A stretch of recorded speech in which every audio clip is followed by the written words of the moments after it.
Hello, everyone. Welcome to twitch.tv/the Onyx Path.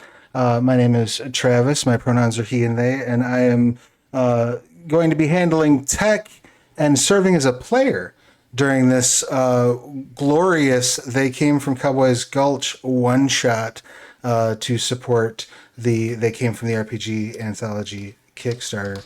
I will be handing the reins off to. It helps if I actually type it right. I'll be handing the reins off to our story guide, Chris Jones, momentarily. But before I do, there's a couple things I want to share with you. First of all, that we do, in fact, have the Kickstarter going right now. As we all know, I have a hard time typing and talking at the same time. So now I've got it typed in properly. It is in the chat. If you've not yet done so, please go over there and give They Came from the RPG Anthology a look. We're very, very close to hitting our fundraising goal. We've had a couple of very heated vote contests about what additional genres are going to be included in this game. So definitely go over, check that out, get involved in the next round of votes. For those are a lot of fun. Also want to remind you all that June is the anniversary of Onyx Path Publishing's founding, and we have Onyx Path Convention June 16th through 18th. There are schedules up at theonyxpath.com at the most recent Monday meeting notes, but also you can set up games either to run or play during the convention.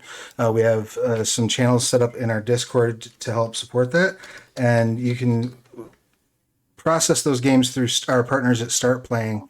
You can charge a fee to run the games, and the proceeds are going to help support the Bodhana Group, which is our charity of choice for the convention.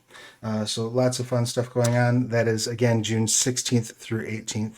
And it'll be here, and we'll have panels here on the Onyx Path channel, and we have 4 channels partnering with us for actual play content. Get all that information over at the Monday meeting notes. The schedules have been posted there.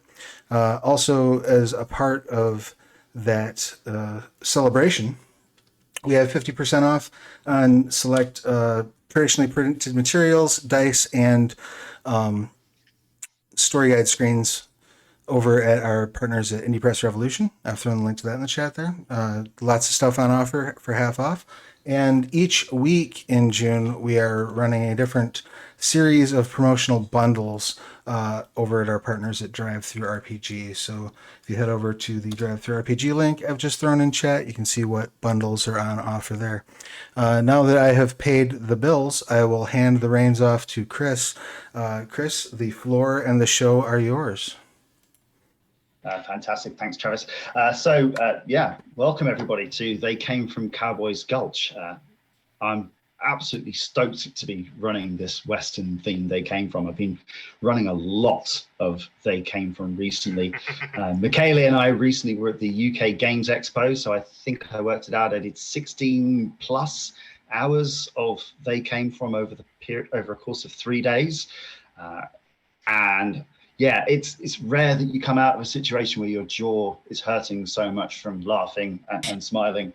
And I don't think I've ever said the word crab that many times, probably in the rest of my life combined. But we're not dealing with crabs and sea beasts and slashers and werepigs and all of that other nonsense in this. Maybe. Yes, let's see how far we can derail this particular story. Anything's possible in the Old West, so let's cross our fingers and see where we're going. But I'll be running you through the Cowboys Gulch story, and what we have, our story is called Gunsmoke and Goldrushes. I'll give a brief introduction to our setting in a moment. For my part, I work as a freelancer with Onyx Path. I wrote the Mean Streets Noir chapter in the RPG anthology, and I've done plenty of other bits in the They Came From range, which are all just slowly working their way out to you. But I will now pass across. So I'm going to work rightwards from my screen. So apologies, this probably looks very different on Twitch. So I'll pass briefly on to Tom. Hello. I put on some glamour and discovered me, so I'm not a bodiless voice from the void anymore for you, just for this game. If I'm not a bodiless voice, I'm Tom Murr. I am a professional GM that has games from time to time on Start.Playing games, and usually I am in the seat of telling stories on stream, so I'm very happy to lay back and bring Hayam to some other person's game. Fantastic. So next on my particular list is Michele, who has a bit of a connection to what we're talking about today. So over to you, Michele. Hello everyone, I'm Michele Masola. I am an Onyx Path freelancer from Italy, and I happen to be the one who wrote the Cowboy's Gulch chapter for They Came from the RPG anthology. Because Matthew asked me what I wanted to write, and I rightfully told him that Italians do Western better, and that's just a matter of fact. So, and with that claim, I scored the chapter for a genre I do love quite a bit. I have stuff about the Sergio Leone movies surrounding my room that you can not see right now, and an extensive collection of movies I delved back as a way of writing. Other than that, I wrote for quite a bit of They Came From. I wrote for Beyond the Grave in one of its supplements. I pitched and co-developed They Came From the Cyclops' Cave, wrote for Classified, Danger Zone, and also pitched and co-developing They Came From Witchford Academy, which is the magical school one, which will happen somewhere along the line. And also wrote across the other story path things, the Onyx Path things that I'll not list bit by bit right now, since otherwise I'll take the spotlight for too long. So next on my list is would be Travis, but I think Travis, you've probably introduced yourself for now. So That's fair. Last but not least, we'll go with Kim. All right, my name is Kim Godwin, she, her. I'm also a freelancer for Onyx Path. There's a trend here. But I wrote they came from the RP anthology as well. And I wrote they came from the interstellar starship, the space opera genre. But I also have a very firm love of like noir and Westerns being some of my favorite media growing up, because I like old movies and bad TV shows. But I've also worked on a lot of They Came From, a lot of the newer stuff. So Classified, Cyclops' Cave, Witchford Academy, Danger Zone. And I also released, my tasty bit was the April tasty bit for Beyond the Grave, Don't Open the Gates, which I got to inject some creepy back into a creepy scenario in. I'm really excited about that. But I also worked on World Below and Trinity Continuum, Aegis, Aether, and then I have worked on 3 books for Aberrant, which haven't come out yet, so hopefully we'll see them soon. Yes, there's a It's a deluge of Aberrant coming. yeah, I think Like 5. sweet. And Ether too, for which Yes, Travis and I are that's a lot. responsible in shared ways. Yes, that is accurate. I think Kim might have frozen on us, but I believe she will return momentarily. With a strange face. Yeah. Maybe She she's looks just really very, very upset at whatever one thinking of hard us just at said. Aberrant. Well, it happens to the best of us. Yeah. That's Yeah. true. So while we're waiting for Kim to unfreeze. Oh, Oh, and yeah, just as I say that, she unfreezes. yeah. She freezes So I again. was going to go back in. Going to go back in that same order, and yeah, if you could just give me like an overview of who your character is, their name, a bit about the archetype, and just how you see them. We're going to dive right into this and then come back to them. So yeah, let's keep this brief, just so that everyone knows who you are. So we'll start with Tom again. Thank you. So I am Billy Kane. I chose the archetype of tracker, and I am a headhunter on a mission, and I will get your head or your heart. I am not sure. We can work things out. But yeah, I gonna find you, track you down, and bring you someplace for sure. Sounds like a promise, and I, for one, am looking.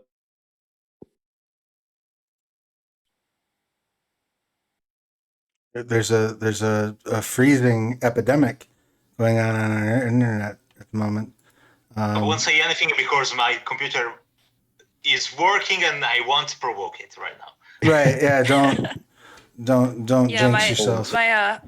my hotel Wi-Fi decided it was time for me to reconnect for the day. So It wouldn't be Unfortunately. a Onyx Path stream if there weren't tech issues happening. Oh no, we are split. That's Not all right. anymore. I'll get us reorganized. reorganized. I got to be Michele for a second. I feel special. Oh, cool. Surrounded by westerns and kaiju.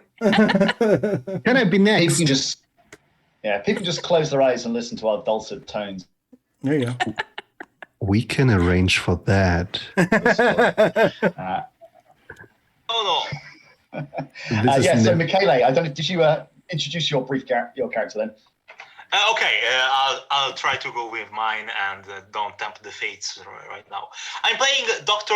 Victor Weiss, who is, I'd argue, likely the oldest man in the group.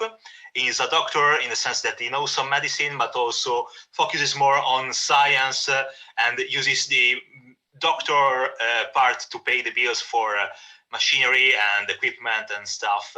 He's pretty much an inventor. He might have an ongoing rivalry with some doctor who came into the Western on a DeLorean, but we won't talk about that.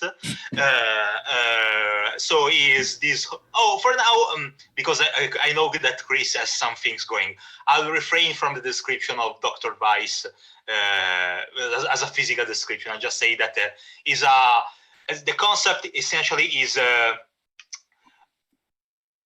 weird inventor, morally dubious genius. Depends on how you want to look at that, basically. The best type of genius for what we're looking at here. An eccentric old man who might have it for Emmett Brown, but that breaks copyright, so. So Travis, tell us all about your character. I'm playing Jack McTaggart. Jack McTaggart is a bored rancher who wistfully dreams of one day moving to the big city like San Francisco or something like that. He is of the impresario archetype, largely because that is the most bard-like archetype, I think, in this particular setting, and I felt that was the best place to park a smartass.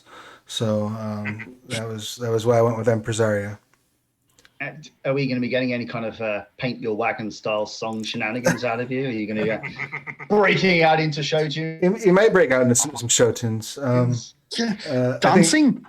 I think it's full disclosure to say that I did draw no small amount of inspiration from Seth MacFarlane's character in A Million Ways to Die in the West, and Seth MacFarlane is notorious for show tunes as well. So maybe I'll break out into something, just keeping it in character.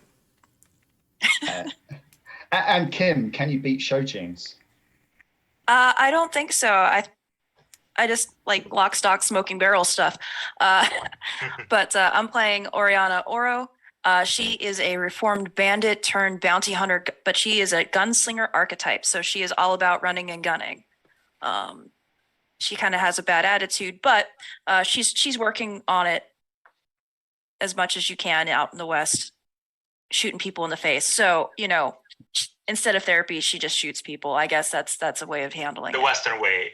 The Western way. I don't want to talk about my problems. I can just shoot it away. It's frontier therapy. Yeah. We are missing the gambler archetype because there are just 4 of us playing, but the gambler with all their risky and dangerous tropes that allow to basically play with the system to gamble is not here. But we have a good range of characters. And I especially love how we are all going for different inspirational Western that range across the whole spectrum here. Oh yeah, I love Gunsmoke, How Gun Will Travel, and all of that. So that's a lot of fun. Yes, the beauty of the Western genre, it is big, it is all encompassing. But I think this is a point where it starts to come back towards me, really, to talk about our particular iteration of the West and how we're going to encompass it. So I guess, welcome to the Grand Old West. It's a territory that encompasses everything. You've got settlements, which are destined to become dust. You've got seekers trying to manifest their destiny, and the very worst kind of lowlifes this side of anywhere, really. It's just the Wild West for a reason. Life is cheap, but it's lived to the fullest, because you can't embody that pioneer spirit unless you're willing to go that extra mile, even though it may be surrounded by cacti and mules and train tracks being built. The terrain is rugged, it's majestic, and when the sun hits it just right, it'll make you believe that there's something to live for. But our story is a bit different. It's one of greed, vengeance, and the depths that humanity will sink to in order to carve out their little niche of the American dream. And I suppose I want to issue a bit of an apology. You'll probably notice my plummy English tones. I'm going to butcher some American accents throughout the course of this. I will probably fluctuate in and out of them. So any of our mine American will be viewers, absolutely perfect. You don't have to worry, Chris. It's just you. My American accent will be perfect. Absolutely. flawless. Mine as well. I can tell that I'm amongst professionals here. I feel compelled to point out, as wonderful it is to see your voice, it does a slight bit of damage to the illusion that I had maintained for several years that you were just Werner Herzog operating in secret, because your voice is very reminiscent of Werner Herzog. I will have your character find a bear, perhaps, and you can narrate. Just once, The tell me to show you the misery baby. of Just, life. I would like to see the baby. Which is a good example of the Kim Space Opera chapter meeting by Western one, to be honest. Oh That's yeah, there's true, so many yeah. good examples of it. Absolutely. So we start our game in a bit of a time before where our characters are going to end up. So it's a simpler time in the West. Things are, for our characters at least, more optimistic. They've got their whole lives ahead of them. They've got something to aim for. And we start our cinematic vision with a title card. Chapter 1, A Band Apart. You find yourselves, as part of our story, but actually, let me rewind slightly. It's the West. It's grand. We have our vistas. We have our mountains. We have our endless stretches of desert and sand and rolling tumbleweeds. But we can see something as our camera pans in. You can see the wooden frames of a gold mine. Someone has staked their claim on this part of land. Someone has decided that here is where they are going to seek their future. This is where their dreams are going to be made. Those someones are you. You have fallen under the spell of a particular prospector, a man absolutely convinced that this is the spot where you're going to find gold. You've been here for 6 months mining for gold. The 4 of you, the prospector, Rusty Sprocket, and 2 other people. An older man, a grizzled man, not particularly happy or chatty to be around, called William Honey, and a lady, a little, well, substantially more chatty than William Honey, a lady called Amphetamines. And the group of you have been toiling down there. You've had your pickaxes, you've had your dynamite, you've been clearing rocks, you've been smashing rocks, you've been doing absolutely everything you can to find gold. But so far, nothing, nada, not a sausage. You've got 0 gold. But do we have the sausage? Not a sausage, not even a sausage. Yeah, exactly. You're just like eating agave. That's all there is out here. Agave and tumbleweeds. It's not a particularly cushy diet. You got plenty of whiskey though, don't worry. As much gut rot as you can rot your gut with. So William Honey sits by the entrance to the cave, constantly smoking cigarettes in the dark. This is worthless. This is going nowhere. We're wasting our time. This prospector, he's a loony. You don't know what he's talking about.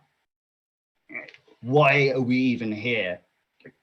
Jack, surely you've got something better you want to do with your life. Come on, join me. Let's just go. I mean, this seemed like an opportunity to earn some money, and I don't know if you've noticed, but there's a lack of that out this way, and it helps buy things like medicine and food, both of which would be nice if we had here. Don't get me wrong, but are also nice in the long term.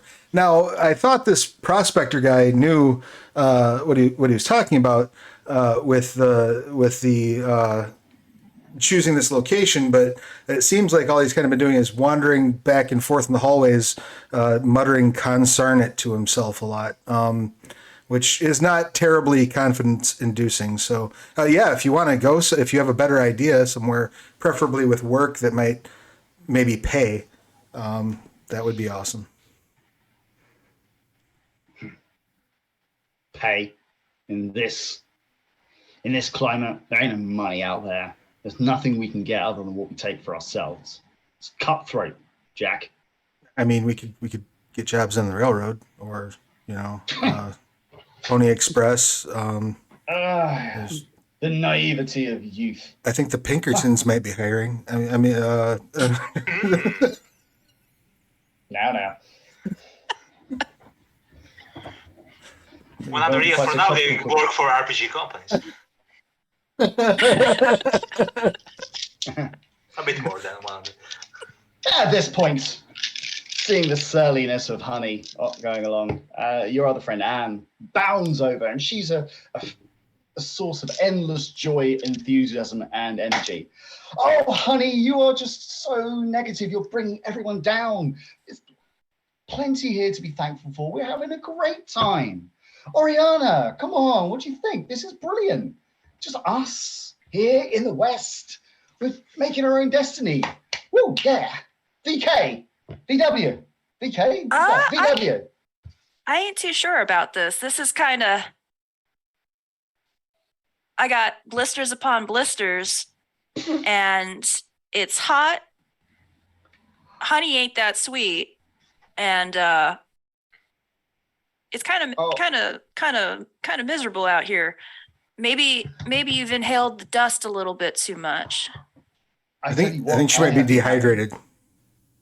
No. Probably. She's just delirious from the heat.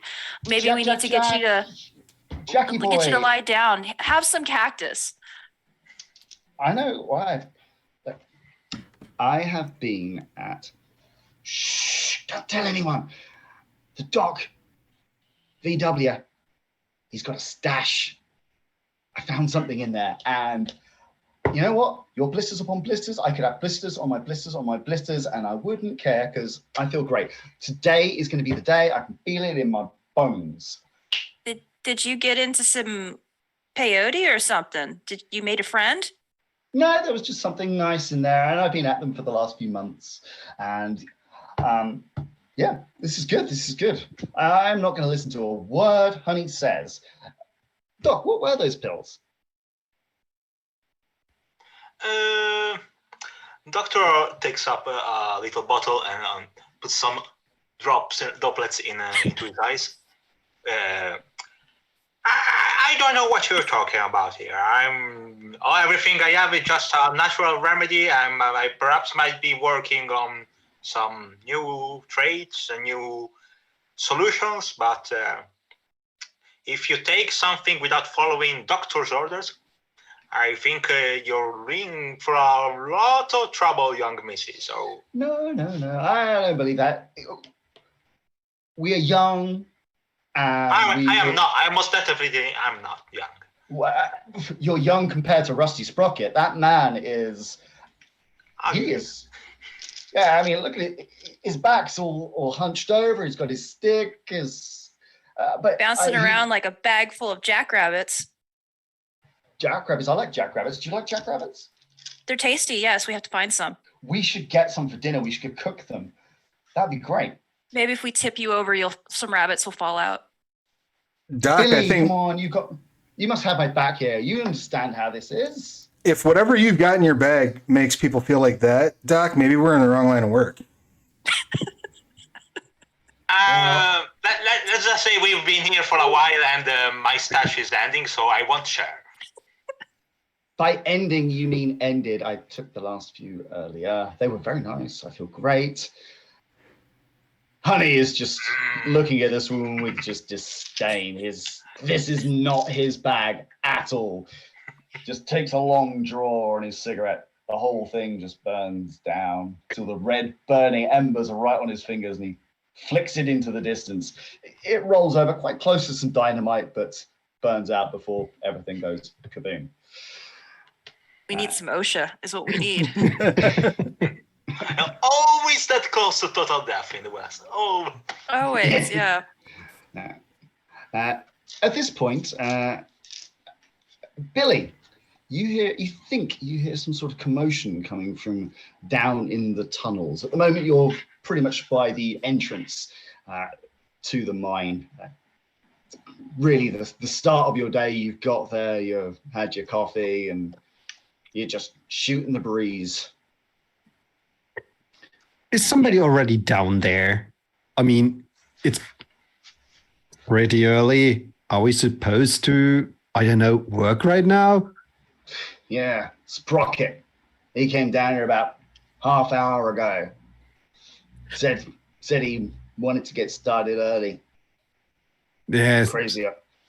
Sounds like he did something. I don't know if it's the bad kind of something or the good kind of something, but it was the loud kind of something. Maybe we should have a look at him, because let's hope he's blown himself up with some dynamite, put us all out of our misery. Guys, you really need to brighten up. Yeah?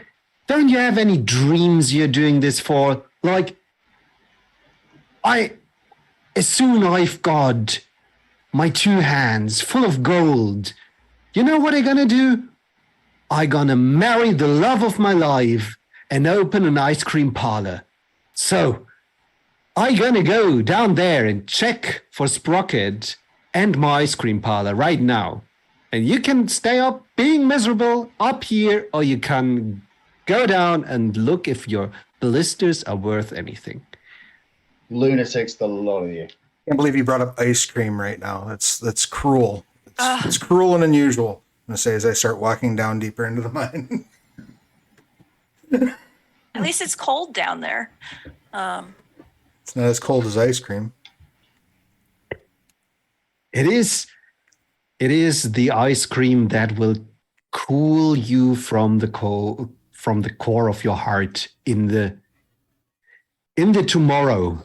You see, you just have to believe. Are you saying he's got ice for a heart? You'll suspect the honey probably does. If he has a heart, I should examine that. it's probably pretty frozen. Whereas Anne, on the other hand, Miss Fetterman's, her heart is probably just really going for it. And she said, look, fellas, you go on down there. You see what old Rusty's on about. I'm going to sit here and see if I can't cheer up Mr. Grumpy Pants. Can I ask something, you lady who ended my stash? What exactly you are taking to our company? Because I see no benefit of your presence here. Okay, bye. She just smiles away at this. This is great. Yes. So you leave Anne and Honey upstairs as you, well, not upstairs. This place isn't that well fitted out. It doesn't have like an elevator and a lobby or anything cozy like that. You work your way down through the mine. It's a path that is well trodden by all of you. You've carved this out pretty much by hand. Pickaxes, dynamite, shovels. It's been a real back-breaking chore for all of you. So yeah, you know your way down here. There's a couple of little offshoots, but by and large, it's just a relatively singular tunnel that leads down. And eventually, you find Rusty Sprocket. He's sat on a rock, pickaxe by his feet. just stroking his long and wispy beard. Oh, I'm back. All that noise was from a hurt back. It sounded like you struck gold down here. No, not gold yet. Just back problems. You know it is when you get a little bit older like this, but still, plenty of fight left in me yet. Great. I can feel it in my bones. Plenty of fight left in you. Didn't you fight in the Revolutionary War? Like, it might be time. The first one might be time to. Have you considered retirement? Retirement's for the kids. I'm going to keep going till I keel over. I got plans. I'm going to get this gold, and I'm going to. No, I don't know what I'm going to do with it, but I'm going to get some gold, and I'm going to use it. Probably not very wisely. Do you need a hand? Oh, yes, I do, Billy boy. And Got that pickaxe there. Give it a go. Sure. And I'm gonna pick up the pickaxe and go picking away. I'm going to stand back from where he's swinging that pickaxe. So I think I'm going to call for a rather arbitrary role here. Don't get many mining roles in They Came From, or probably any role play games. I think it's time we change the script on that. So can you give me a might and athletics roll? I don't believe we have a mining skill for you to pick up here. So I think might and athletics will do in a pinch. Yeah, as long I can't close combat the wall, I will do that. All right, so might and athletics. Yeah. Ooh, let's go. Submit. Yes. Not my dice pool, but Go dice. Aha. Okay, we got 1 from Kim. 0 from the doctor, but he's an old man and a brainy person, not So a big sucker. He's going to think his way through this mine. What is your job here? I'm going to say you've been planning the supports. You've been making sure he doesn't collapse in on it. Well, and I probably provide and help for any health issue that arise in a mine in the west, which I'm sure are plenty. We've got a lot of explosives. I'd like to have an intelligent person working with them. So, well, I'm not sure we can promise you that. Travis, did you take a roll, or are you hanging back and letting everyone else have a go at this one? I am going to try my best to supervise and inspire them to work harder but smarter. You know, I'm going to say things like, "Careful! Make sure you lift with your knees. It's very important. You don't want to hurt your back moving that stone. It looks real heavy." Not a lot of people talk about the health and safety supervision parts in the Old West, but we all know it was an important part of the culture from back then. So I'm going to give this one to Billy. You take a massive run up with your pickaxe, bury it into the wall, and as you pull it back, a chunk of rock falls out, and just behind it you see this massive sheen of gold. There's gold in this him here! This him hill! ice cream! No, gold! Gold! Yes, gold. yes! But guys, we made it! Look at this! That's amazing. That's wonderful. We can get ice cream and out of this mine. 2 things that's really wanted all day. I'll put off a dynamite stick that I just lit for the moment. I'm seeing we're there. Fellas, I knew it. I knew there was gold in this hill. Quick, let's get it out. Yeah, let's get it dug out. And I will now start actually working. Yeah. Fast. Even Honey and Anne come down for this part, and the all of you hacking away at the cliff face. It doesn't take long for you to make pretty short work of it. And the seam of gold in here is substantial. Now, I don't know much about gold mining as a person, but I am convinced that it comes out in actual big chunks of gold nuggets, and I will hear nothing to the contrary for that. So no one check this on Wikipedia, because this is definitely what happens. And it's exactly what happens for the group of you. You hack against this wall, huge chunks, football-sized chunks of gold come falling out of the wall. Would you call this scene ecstasy of gold, like the song from The Good, the Bad, and the Ugly? For copyright reasons, we're not allowed to use that particular song.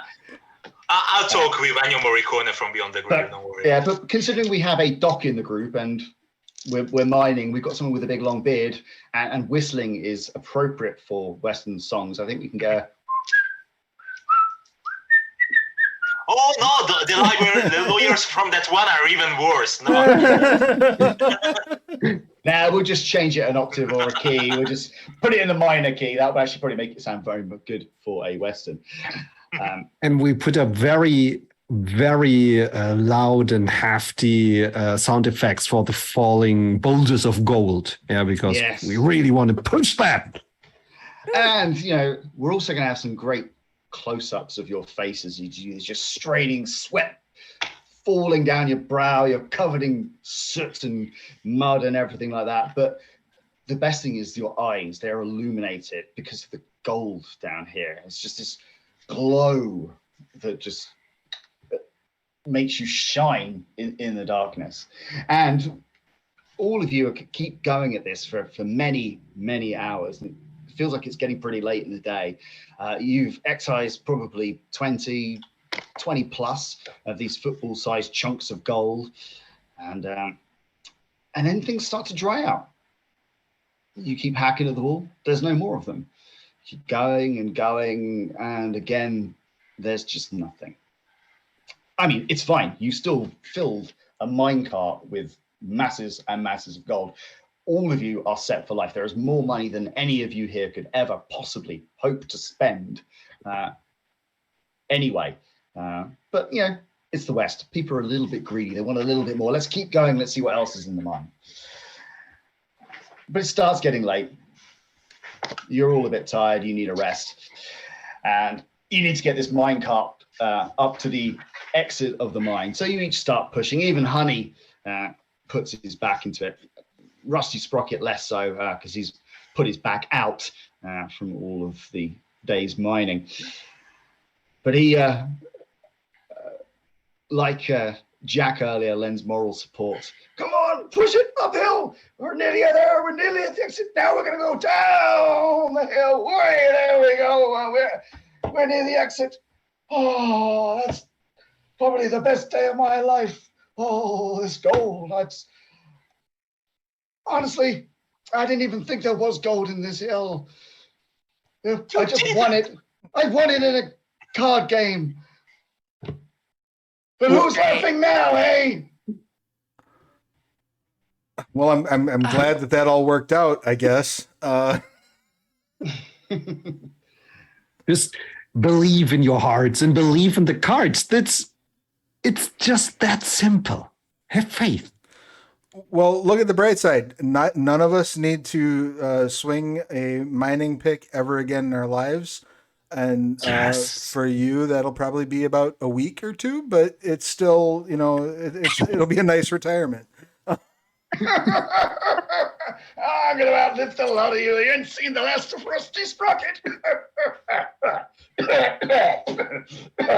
should have another cigarette. It's good to get the Yeah, there's a lot of rust in that sprocket. Yeah. Can I do a medicine roll to just assess how close to the bullfield Rusty is, basically? Yeah, go for it. Let's. Okay. Well, I have a decent dice pool there. Basically, we have to put him on a horse and we can get all this nice ad revenue. It's two successes, not so much considering I rolled 8 dice. 2 successes is pretty useful. I mean, you're surprised the man's still walking, frankly. I heard he was the man who greeted someone running about, telling about the English that were coming on the horse, something like that. Yeah. There's rumors that he was in the Roanoke colony. So. Oh, okay. Oh, Just a man with a big background there. Paul Revere, the first recipient of the Witness Protection Program. Now, at this point, as you're kind of checking out Rusty Sprocket, you realize that the minecart's kind of drifted down. You're on a bit of a slope. Most of the time, you've been pushing this thing uphill, but to get out of your particular mine, everything goes down. So the minecart has drifted maybe 5-10 meters away from you. And you hear the cocking of a shotgun. That's a lovely story, but it's a story that's going to end right here, right now. You turn around. Honey is stood there, shotgun in hand, stick of dynamite in the other, lit cigarette in his mouth. You see, I've been sat here all day. I've been thinking about this, and I've thought, I could do with this gold probably more than the rest of you.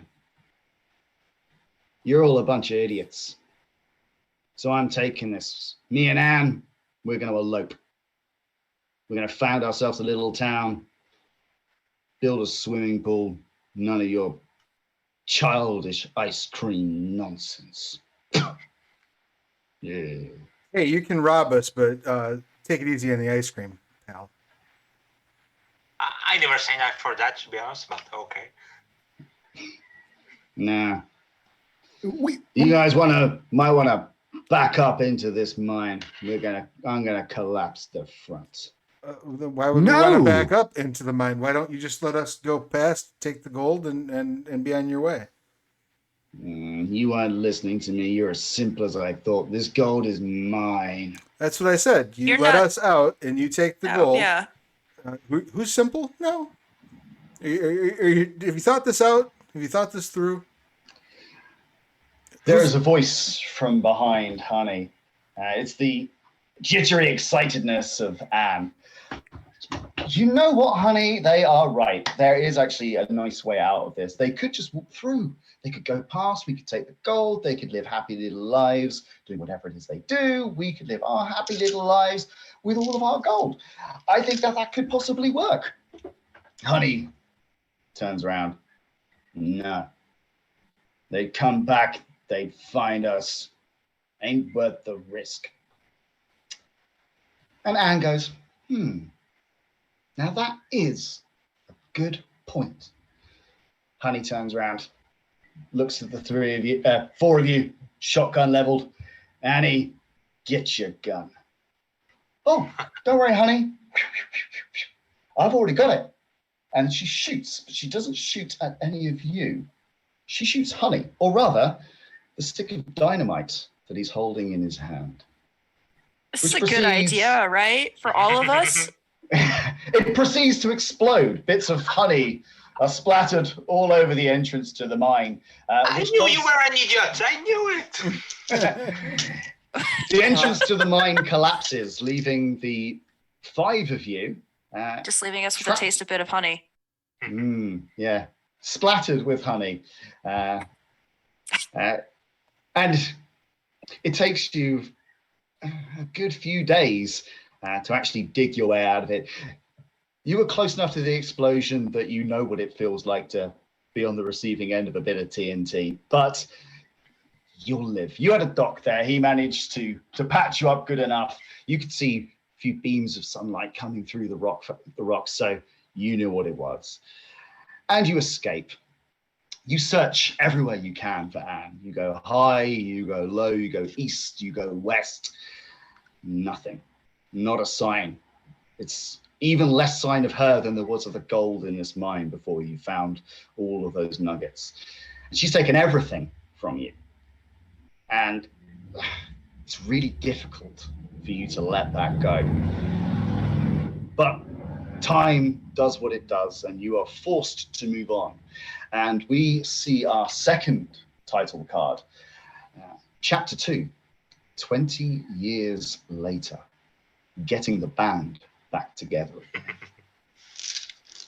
So, at this point, I'm going to go through each of you, and I think we'll start with Michele, because now we've got a slightly different version of our characters, because we're a bit more old, we're a bit more bitter and jaded. You've experienced failure and probably never really gotten over that. And now your character seemed a little bit old as it was, but clearly you managed to make it through the next 20 years, so you're doing something right. Okay, Dr. Weiss, I imagine that someone who was beyond the 60s in the beginning, so I'm definitely in my 80s right now. So but I'm still strong, like only the spirit of the American frontier can make a man. Even if my figure and appearance certainly don't suggest it.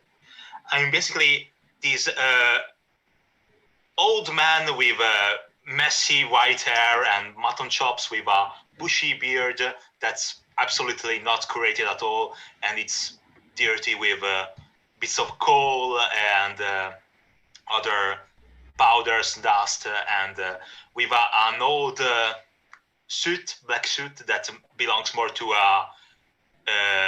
the owner of a grave parlor than an actual man who is supposed to heal people. And he's stained with chemicals and that sort of stuff. I got a top hat which is slightly opened on the top, and a pair of round glasses that are cracked on the right lens. And Dr. Weiss seems, but at the same time, very spirited, but also frail. But somehow there's a fire that keeps him going. And he has a long hunting rifle, which he extensively modified to look like something that someone would, with a very poor knowledge of how to make prop things look cool, would do for a steampunk rifle, which is absolutely not. It's just a rifle with some mirrors and some widgets attached to it, which supposedly make things easier to aim, and but it's an horrid piece of metal that somehow fits the messy image of our doctor, basically. Fantastic. So you live in a small little settlement called Laredo's Bluff. It's nice enough. It has a reasonable mortality rate. There's only a few shootouts in the street on any given week. I mean, it's been at least 2 months since bandits have come through the town. There are more horses than people, but that's not necessarily a bad thing considering the state of some of the people. Now, as I said, time's not necessarily being kind to you. Sometimes you find yourself getting wrapped up in the bitterness of what happened 20 years ago. And last night was the anniversary of that event. So you decided to drink some of that pain away. Now, you're not quite sure exactly what happened, but it seems you probably had a little bit too much to drink. And maybe for the first time, maybe not, I don't know. Depends on how you see Doc Vic. You wake up in the drunk tank of the sheriff's office. You can feel a proper pounding in your head, some real war drums going on there. And you can see the deputy just sat outside of your room. Deputy Mad Dog McRorp. You're not really sure where his nickname comes from because he's actually quite calm and placid. Quite a nice person. Not necessarily the sort you would expect as a deputy. But he sees that you've woken up. Hey there, Doc, how are you doing? I am fine, thank you. I just resting my eyes here in the water. A little bit too much firewater last night. I'll use my quip here and say, because this isn't the first time Doc woke up in after indulging in vices of some sort of the alcoholic of the recreational side. I'll use my quip and say, All my action pursue the greater good. As I bubble out of the water, the stained water like that. And was it the greater good trying to stuff our local pianist into the piano? He asked for it. He knew what he did. Well, Let me tell you, it's Hippocrates. My doctor thought the man say do no harm, and I think that the man deserved that. well, all I can say, Doc, is there's only so many times a man can ask for she'll be coming round the mountain where she comes before somebody's likely to take offense at that. I think you need a little bit more time here to think about your actions. I'm going to go get you some coffee. I'll be back in 10. Okay. I'll just try to leave like that from the door. And you're in the cell. It's bars going all the way across in front of you, the wall behind you, small window letting in a few slants of sunlight. You're not in the only cell here. You're the only person in your cell. But there is someone in another cell, and they call out to you. Doc? Doc Vic, is that you? I think so. Yes. Hey, it is you. It's me. I look at the other cell and try to parse who is in there. It's dark. All you can see is a slither of light going across the man's eyes. And they're an old set of eyes, very familiar to you. It takes you a little while to place them. But place them you do. It's Rusty Sprocket. He's still alive. Still alive. Yeah, he's gained, his wrinkles have gained some wrinkles, but yeah, they're undeniably hidden. I put aside the thought that I should need to, I must try to take these men apart and discover what a miracle of science is keeping alive so far. But I'll put that aside for a moment, and there's always time to find myself some scientific material, basically. And I'll just sit down and say that, Rusty, I'm too old for this shit. I don't want to talk with you. Oh, wrong franchise, boy. You're looking nice and sprightly. I remember when I was your age, I used to be able to do somersaults. I live an interesting life, Rusty. Yeah, it seems you do. Getting yourself in the drunk tank. What's all that about? I wasn't drunk. I was drunk as balls. Let's be honest. I saw you coming in here yesterday. You tried to go to sleep on your head. Yes, because of drugs, not alcohol. It's different. Well, drugs and alcohol. Well, you kids these days and your fancy pills and your popping and your Coca-Cola and your whiz pops. Oh, boy, boy. Oh, how's things been then, Vic? You been good? Things have been long, Rush. So... it was a shame what happened to us all those years ago, wasn't it? Yes, I expected to be able to afford myself a nice studio or something like that, and I just got lots of dust and tumbleweeds. Yeah, you know how things are when you are a doctor and the only people coming to see you are tumbleweeds. Tumbleweeds don't pay much when you well. Yeah, sounds like your social life is far worse than mine. I've got to say these last few years have been entertaining. But enough about me. Think of me. Maybe our paths crossing like this could be beneficial for both of us. Do you remember Anne? Yes. Yeah, I reckon that you do. Miss Fetterman, she did a real number on us. Well, wouldn't you know it? About a week ago, I came across Anne from a distance. but I found her. Are you sure she was there? Oh, yeah, she was damn rich. More money than sense, that girl. Well, more money than anyone right now. Our money. No, she's around, and I know where. And what do you intend to do with that information? Well, I'm wondering if you and the team wouldn't mind finding Miss Fetterman. And perhaps recover our share of the gold with interest, I would suggest. Exactly. Seems fair, but I'm not in touch with the others.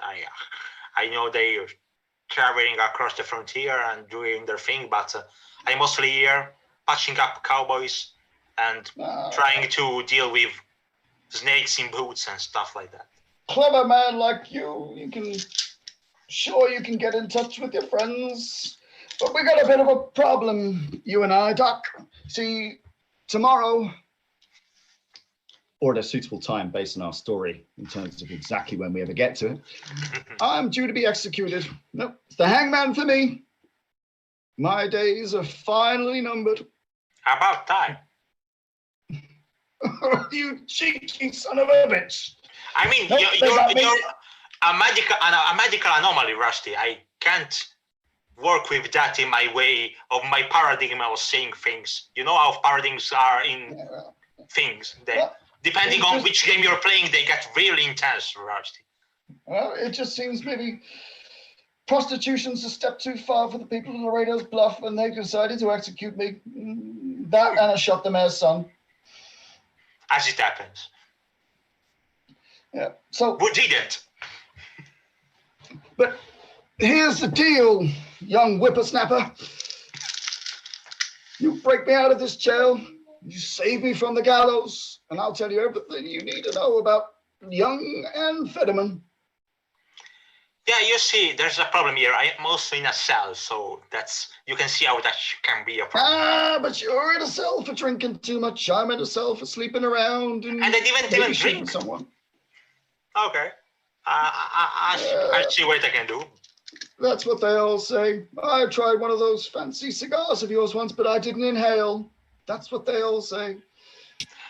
What about you tell me what you know about Anne right now, just to make sure things get sorted out well? I'll try to You always were a joker. Nope, I don't think I'll be doing that.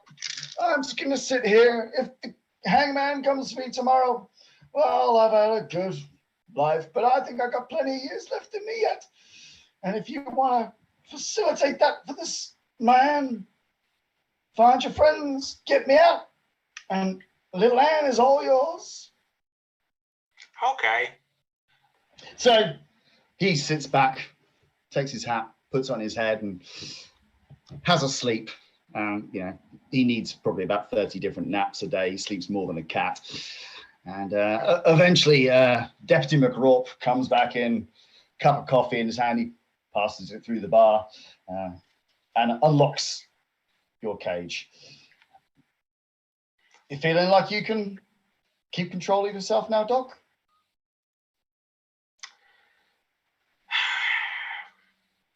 I'll say this. Goodbye. And just drop away. Yes.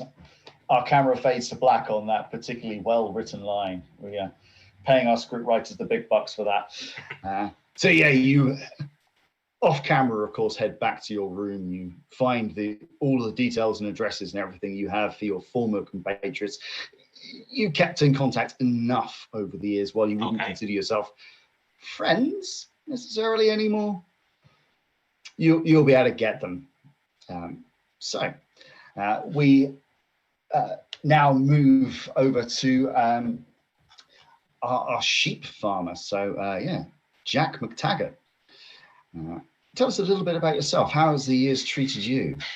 Well, when I got back from the mining expedition empty-handed, Shirley, my fiance, left me. Surely. Surely she did. And shortly thereafter, my extremely advanced in age parents passed away, leaving me their small plot of land and herd of 10 sheep, which I have used to barely eke out a living in the remaining decades. I spend most of my time reading whatever books I can get my hands on and dreaming of one day getting rid of this farm and moving to San Francisco. Chances are very good that I'm found out in the field amidst the sheep, flipping through perhaps some Poe or maybe the latest Mark Twain novel. Literary man then. Fantastic. So yeah, you're out in the fields. You're probably not too far away from your homestead. Land is cheap out here. You own probably acres of the stuff for your 10 sheep. It is a very impressive large patch of dirt that has barely enough grass to graze on. Yeah, but those sheep know freedom, that's for sure. And the sun glistening in the background, that heat haze going across the desert, you see the silhouette of a man just kind of bleed into your vision. That's the kind of miasma of the heat. Almost looks like he's floating for a brief period of time. A man walks over to you. He's familiar to you. It's a man named Dusty Scroat. He's part of a bit of a no-good group of, not bandits as such, but he's certainly on the lawless side of things. You probably had a few conversations with him at bars, things like that, and you just know he's bad news. Excellent. What brings you all the way out here, Dusty? Now then, McTaggart, how's the sheep doing? They're mostly okay. I had to go chase Randy back onto the property the other day. He likes to wander. Other than that, fine, I guess. Are you interested in some wool? I got an offer for you. See, me and my group, we've been doing some thinking. We've been doing a little looking around these here parts. And do you need a doctor? Do I look like I need a doctor? Never mind. Continue. So, we noticed that there's a whole lot of coyotes out here. And what with your sheep around, that seems like a bit of a risk. So how about this for an offer? You pay me and my boys $20 a month, and we'll keep you safe from the coyotes. Dollars? Like American dollars? 20 of them? I don't know the last time I've seen $20 in the same place. Listen, if I understand the what's going on here, okay? I've read a book or two. I know what protection is. All right, and this land isn't worth $20. So I commend your entrepreneurial spirit and all. That means trying to make money. Sorry if I'm confusing you with big words. But yeah, I don't have that kind of money. And even if I did, I certainly wouldn't give it to you to hunt coyotes that don't bother my sheep. What if they were to come bothering you one night? Seems awfully risky. How about we bargain down to $8?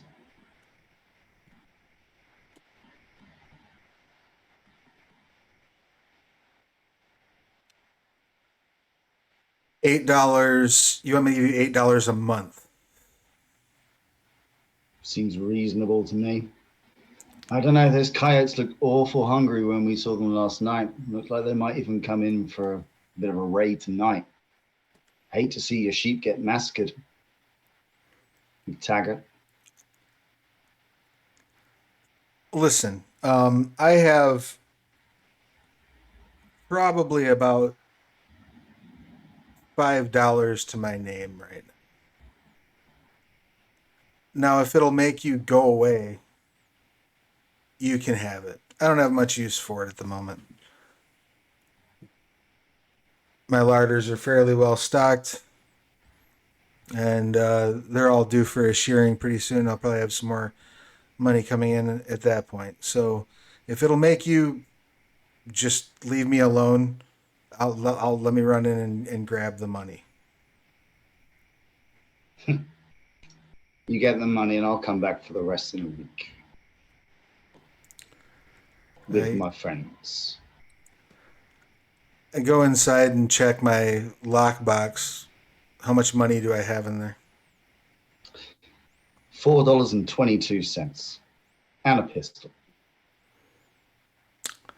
I walk out with the lockbox in my hands.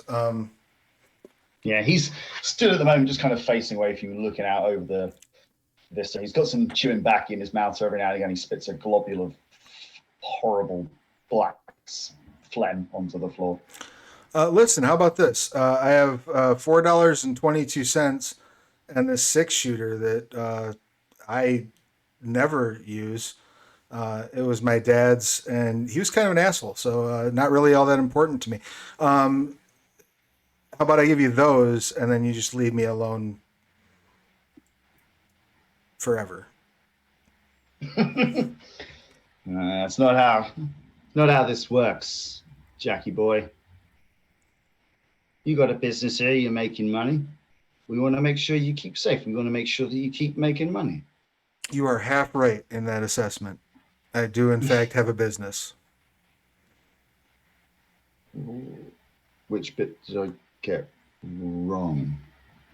The He making seems genuinely puzzled by this, by the way. the making money part. Like, what part of I am broke? Who needs wool? We are in Arizona. So, and you can almost see the dust shaking off the cogs in his mind as things start gearing into action for probably the first time in many, many years. So, why did you open a sheep farm? Oh, I did not open a sheep farm. My father opened a sheep farm when he was very advanced in age. And I believe on his deathbed, complimented the property, but said that Mississippi seemed awfully dry this time of year. It wasn't exactly a well thought out business proposition, as you can see. Yeah, this is really, really dumb. Thank you. Yes, for pointing that out and rubbing it in while you're shaking me down for money. He reaches into your lockbox as he's talking, just absent-mindedly taking your bills and coins. Yeah, this is really stupid. Surely there's got to be something more you want to do with your life than handing over your money to people like me and scrabbling around with stinking sheep. I never thought that I would be faced with like existential life altering questions from a bandit, but sure, yeah, we can have this conversation. Yes, there are other things I would like to do with my life. I do have dreams and aspirations that go beyond raising sheep in a place that has no need for them and handing off my money to outlaws. Yes, that is true. That is all accurate. So what do you want to do? Are you serious right now? I mean, I want to move to San Francisco. I would like to study writing. I think I have some good stories in my mind. I want to move to San Francisco too. Wow. Really? That's such a coincidence. Yeah. Definitely. I heard they have like ice cream parlors there, and they get these really big cold rocks, and they like It's with the pretty amazing I stuff. don't know Yeah. I don't know how they make ice cream other than with a cold rock. You're all Wow. bonding over this. It's just we the ice have cream. our It's first theme. I mean, it's a fascinating place, and there's not, rattlesnakes and bandits and Yeah, disease those bandits are the and worst, aren't they? I mean, and gangrene and yeah, wherever you go, it's bandits here, bandits there. They're just, I mean, what's a man to do? It's such a pain. Someone out here should really come and sort this place out. It's a mess. I absolutely agree. Do you want to take the gun too, or are you just taking the money from me? Oh yeah. You got any bullets for that? Just the ones that are in it. I don't have any spare bullets. 3 and 6 shooter. They're rubbish, isn't it? Well, I think my dad used the last couple. He thought there were coyotes outside, but it turned out it was just a tumbleweed. Yeah. No coyotes around here. They're mad to hang around here. There's nothing to eat. 10 sheep, that couldn't sustain a little family of coyotes at all. Yeah, I know. It's almost like I don't need protection from them. Yeah. But I'll tell you what, it's been lovely talking to you, McTaggart. I've enjoyed this, and maybe if you ever make it to San Francisco, we'll meet there. I've got about half my bus ticket now. Maybe I'll come back in a couple of weeks and see if we get the rest. Oh, sure. Yeah, absolutely. Happy to help. Yeah, cool. You're a good man, Jack. Thanks. Don't fall off I your like horse this. and die. I appreciate it. Yeah. Thanks for the advice. Good tip. Yeah. Yeah. Dusty Scrope heads off into the distance, and just as his silhouette kind of blurs into the mirage of the sun, you see another silhouette emerging from the sun. Oh, for God's sake, Dusty's back! Can I suffer any more of this? And no, it's no longer Dusty Scrope. It's actually another vision from your past, but this one probably slightly better than your intermittent memories of Dusty. It is Dr. Weiss. I haven't seen him for many years. Oh, okay. I'm riding the scrawniest, sickest horse you can find, like just a poor beast with the Does it kind of look like? showing. Sorry. Is it almost like if they remade Dr. Weiss as a horse? In a sense, they mesh well together.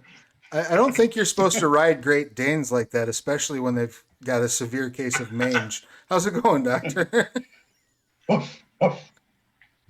Idiot, it's not a dog, it's a horse. I cannot stand your buffoonery. Here I'm quoting Tommy Lee Jones talking to Jim Carrey. Cannot sanction this buffoonery. Yes, that was the one. We all know if you said to this horse, "Are you a horse?" it would respond with "Nay." So you're in a losing game here. That's valid.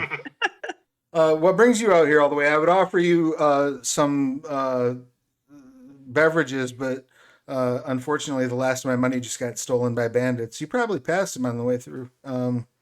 Yes, he tried to mug me for some coyote protection, but I just kept going like that.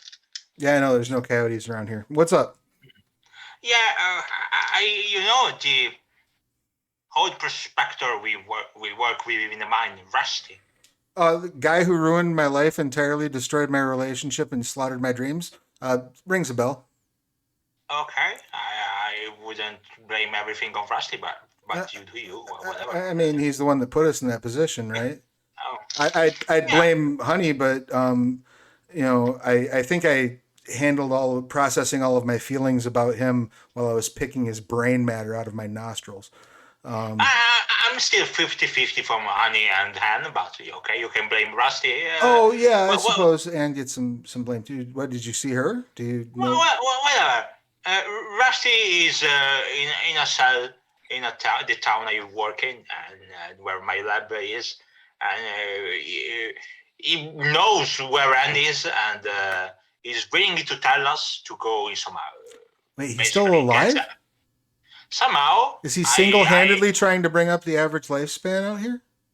I think he is the peak of the life expectancy in the West, without a doubt. The average is around 20, 30 years, and then there's him. Right. Yeah. But that's about to end soon because they're gonna hang Rusty tomorrow. Oh, well, that's good. I mean, it's probably not great, but from a statistical point of view, it is because right. it Yeah. brings things Makes back the into data place. a little bit more honest, a little bit more likely Yes, we get the help it that we is. need out here. Yeah. So, okay, what do these things have to do with one another? He's going to Yeah, get hung tomorrow, so I hope he told you the important things before he gets hung. No, the son of a bitch refuses to talk with me about that. Oh, So he wants us to free him in exchange for Anne's whereabouts. free him? Yeah? You What- never freed anyone from the prison? What kind of a sheep farmer you are? You I'm know, a doctor and I do that every other week. you're absolutely right. I'll tie a rope to 2 of my sheep and tie that rope to the bars in his cell, and we'll just rip the window out, and he'll be good to go. Oh, well, I always think you would tie the sheep and use them as an improvised weapon, but I'm not a sheep farmer, so I don't know the details of the thing there. Yeah, they're not exactly like trainable attack animals. If you can see, that one over there is trying to eat an old shoe, and that one keeps walking into the wall. So I don't think we can. We can eventually solve it. You leave me with them for a week with my concoction, and we can make them different. I'm sure we can. I'm certain you can alter their experience. Yeah, I have some rubbish stuff somewhere, but Sorry, that's I that's didn't realize we okay. segued into the creation of genetically modified animals. Sorry, if you were expecting westerns, but it's actually. It's part of the path there. It's doctor he has ideas, but let's focus on the thing. We need to get the band back together, and I'm quoting the chapter. Yeah. So Yes. So why are we okay? I don't know where anybody else is, and You don't? Come on. I don't think so. Do I know where anybody else is? I'm gonna go back in and like look Yes. through like old strangely, mail and shit. You know exactly. You know exactly where Billy Kane is. So you get your things and you head off in search of your tracker. So Billy, the camera pans out, zooms out. We see the huge, majestic plains of the West, and we then focus in on you. You've been on the trail of a notorious sheep rustler, Heinrich Beans Hines. He's, yeah, he's Not the beans. yes, the flatulent bandit, they call him. He's not been that particularly tricky for you to follow, to be honest with you, especially when you keep downwind from him. So yes, you've managed to make it.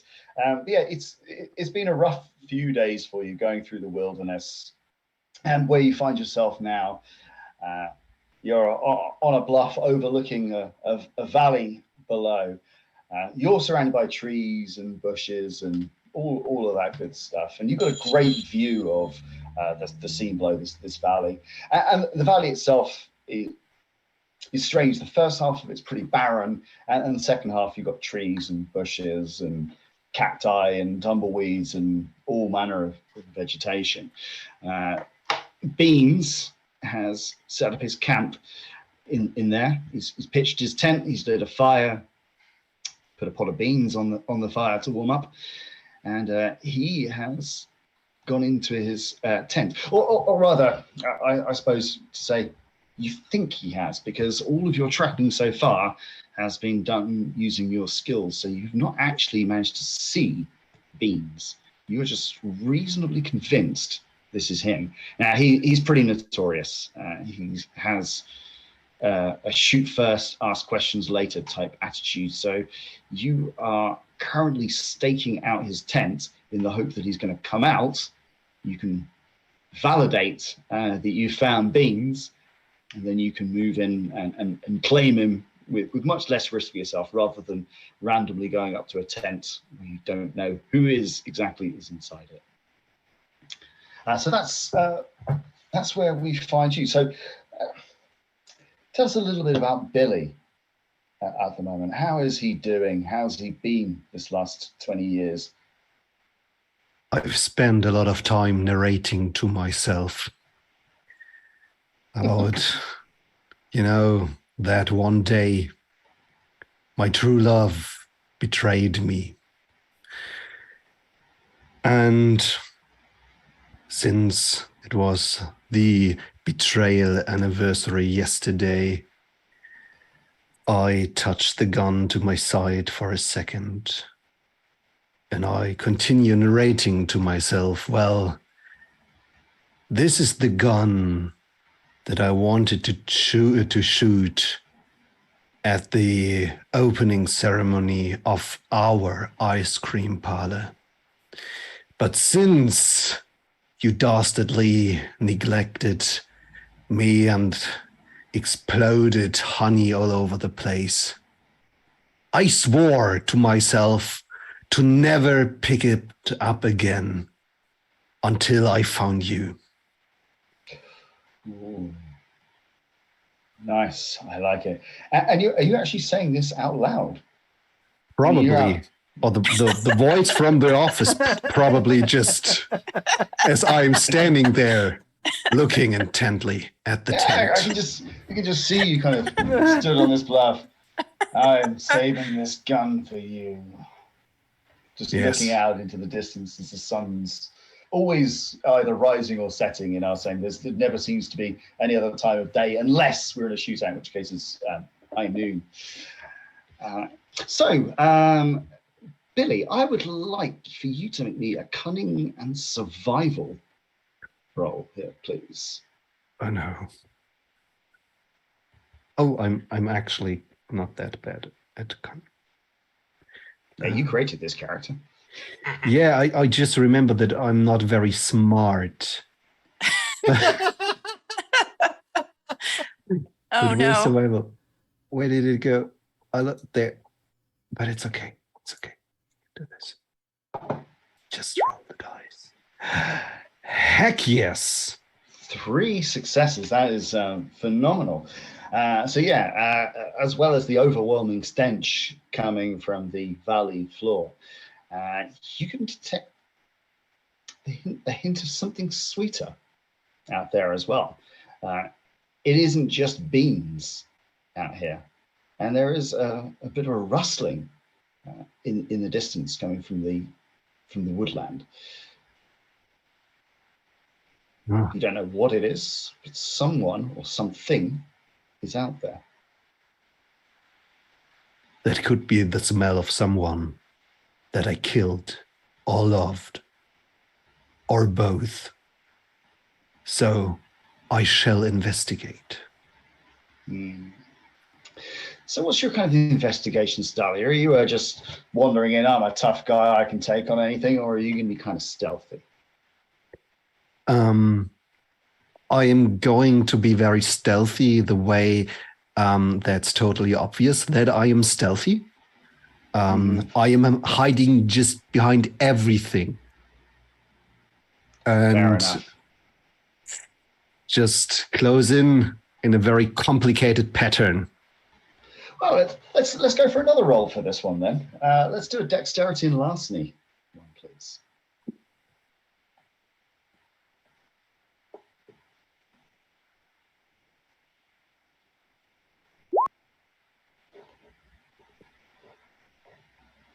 Four successes. So somebody is using up all the good rolls early on, which should be great before we get to our finale.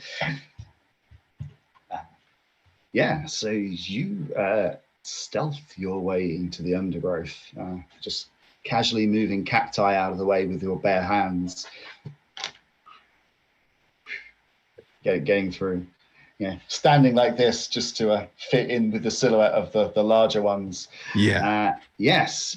So you see someone, and you see somebody who is very familiar to you. You've got a bit of a history with this person. Probably romantic, but probably more likely on the occasional sense of this. This is a lady called Brandy Brandit. Yeah, Brandy. Yeah. I'll And remember. you snuck up on her, but she seems to be making her way towards your encampment. Hmm.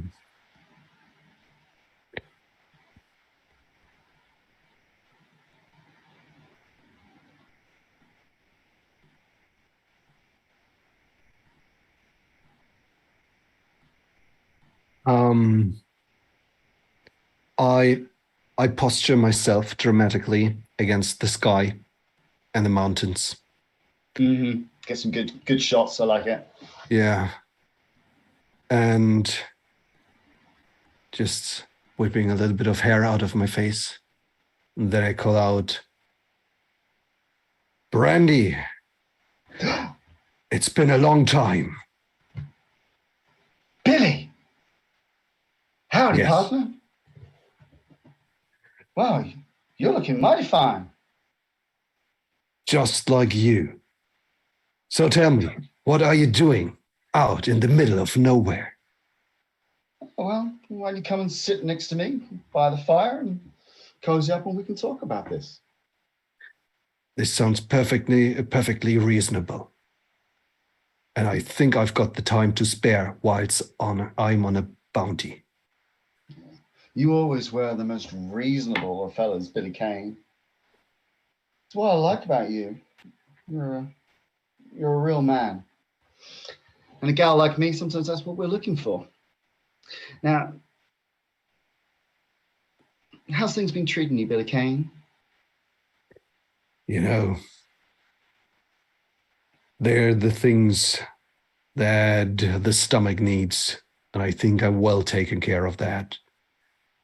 But the heart still yearns. And you're still making sure that your gun doesn't go off prematurely? Very much so. I am master of not shooting the gun. Billy Kane, I'm sure that we can change that. Get you to shoot your pistol? Come on, break your code. No, I can't. The wound is still too deep. Oh, Billy Kane, you wound me. I was coming up here to ask you a couple of things. I was thinking maybe before we get down to business, we could get down to business. I see what you mean. But if that's not your purview, then no, okay. I've been forming a group of people, a little gang, Brandy Brandits, Handy Bandits. We're putting ourselves out there. We're getting some work. We've got a few jobs, and yeah, things are looking good for the Handy Bandits. Me as their figurehead. What can go wrong? I don't know. And what we got at the moment, I was thinking, do I approach Billy Kane, the great, illustrious Billy Kane, and see if he would be willing to join Brandy Brandit's Handy Bandits? But then, your rules. You won't break your rules, Billy Kane. That little pistol of yours, you ain't willing to shoot. What good are you to me? Well, you know, I can do a lot of things with my hands. I know you can, Billy Kane, but I think he's got needs that are a little bit bigger than your hands, and it's a tough old world out there. So, Billy Kane, I'm sorry. I was hoping to show you a bit of a good time before I had to break this to you, but we got ourselves a little job, the Handy Bandits. We've been moving out. And your little fella down there, Beans, well, we got a contract for him as well.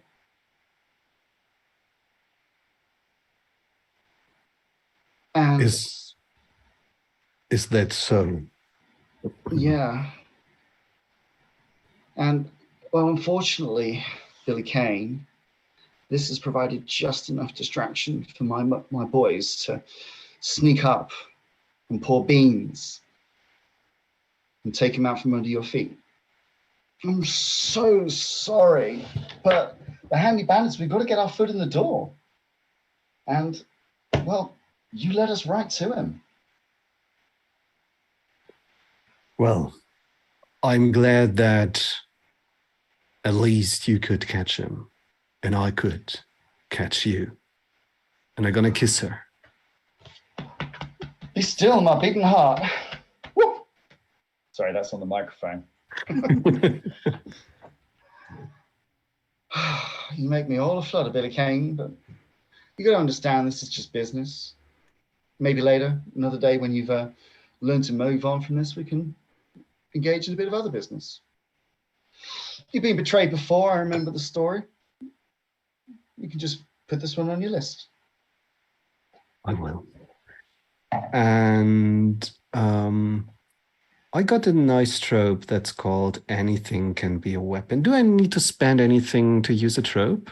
No, you do not. You just use it. Just use Okay, trope. great. So yeah, there's plenty of stuff around you. You've got your fire, you've got all your food utensils and whatever you want. I just, in the moment that I kissed her, I'd like to have picked up some sort of string, maybe a bootlace or something like that. Yeah. And then as I draw back, I tie up her hands to have this a double cross, and I can still try to get to beans and shoot people with finger guns or something like this. I will find something to do. Yes, I'm not sure your string technique is going to work. Okay, cool, perfect. So I think this calls for a dexterity close combat roll then. So you've got your weapon. I think it gives you a +1 to your roll, if I remember rightly. Yeah. And if I click onto my right sheet, it will do stuff. It will, yes. Dexterity.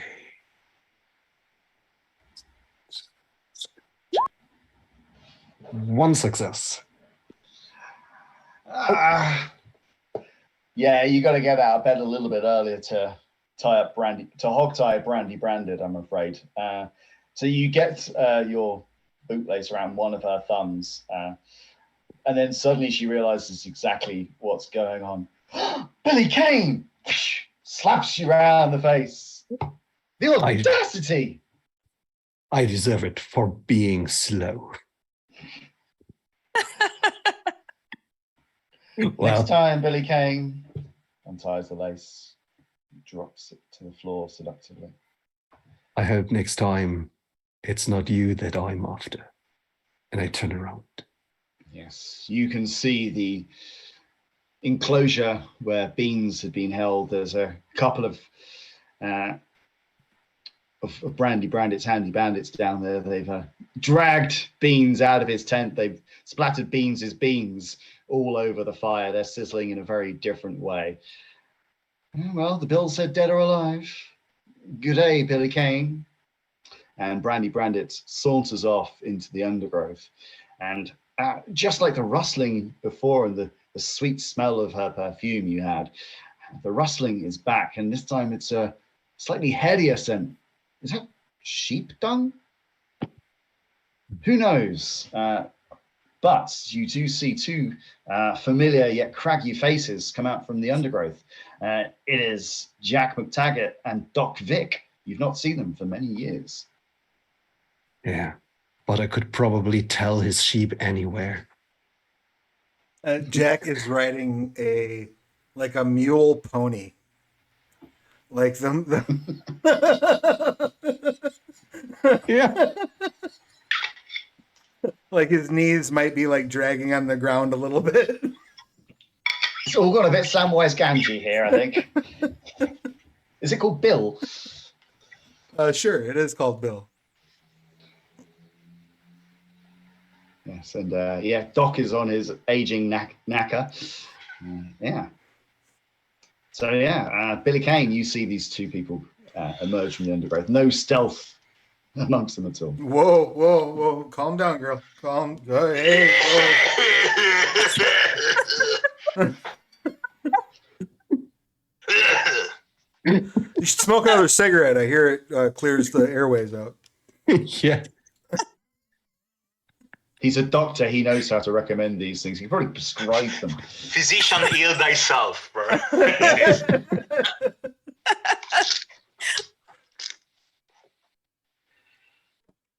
Howdy. Howdy. Faces long not seen. Are you here to betray me as well?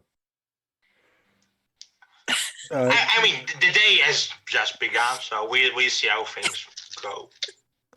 Great. But Ignore Doc. listen- We're here to recruit you to go and mount a daring rescue of our gold. our gold eventually. But why is his name Methuselah is in the jail, and they're gonna hang him. So apparently Doc thinks we can break him out. Yeah. That's the short version. Yeah, the longer one, slightly longer, that he knows where Henry is, as he's willing to tell us. Rusty. Rusty, that's right. Yeah, I get Rusty. those two mixed up all the time. No problem. I forgot characters' names all the time. And he knows where Anne is. You guys. I see. Right, we just have to somehow miraculously keep him from getting hanged tomorrow, probably at dawn or noon. I see. Well, if that's the way, I can finally get revenge. Yeah, at intervals of 20 years, but, you know. I have been on the hunt for all these 20 years. And Good. maybe we found the stone which she was hiding beneath all this time, Melo. It's funny because I've been like sitting on a farm the whole time and somebody just kind of showed up with some answers. So it feels like maybe you could have spent your time a little better. I've traveled far and wide to Wow, return you just- home. Travel's good. Yes. Travel's good. He's the one who achieved the most so down there. far. He did better than you. You wasted your life. Well, we're Fantastic. So each of you, talk amongst yourselves and work out your plans. So we're then going to segue over to Oriana. But before we do that, we'll just take a very, very short break as I need to make sure my children goes to sleep. We'll just take a quick pause and then we'll come back and speak with Kim. excellent. Yeah, if you're watching live, just hang out. Feel free to head over and check out the Kickstarter. I'll throw the link in the chat. If you're watching on the VOD, just fast forward till you see our beautiful faces again. We'll be back in about 10 minutes.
Hello, everyone. Welcome back. We have now returned for the second half of our They Came from Cowboy's Gulch, Gunsmoke, and Goldrushes. Before we dive back into the play, I just want to remind you all that They Came from the RPG anthology is currently available on Kickstarter.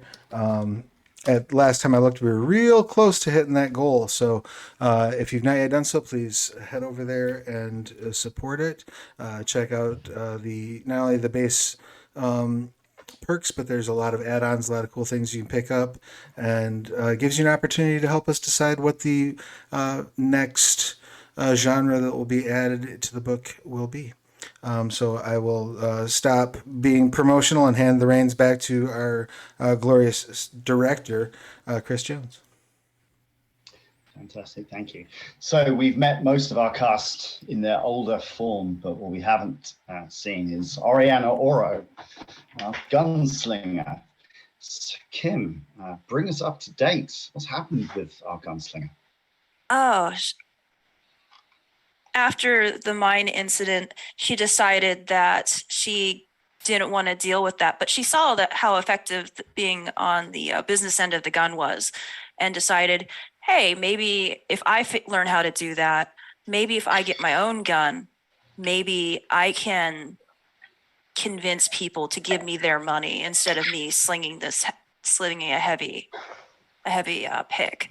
So she fell in with a gang of bandits, the Moncheros, and she was doing that gig pretty regularly for several years. But they a few years back they betrayed her. They sold her out instead of taking the blame themselves, and she got pretty upset. So she flipped to the other side and started working with the local law and hunting down all of her old bandit buddies.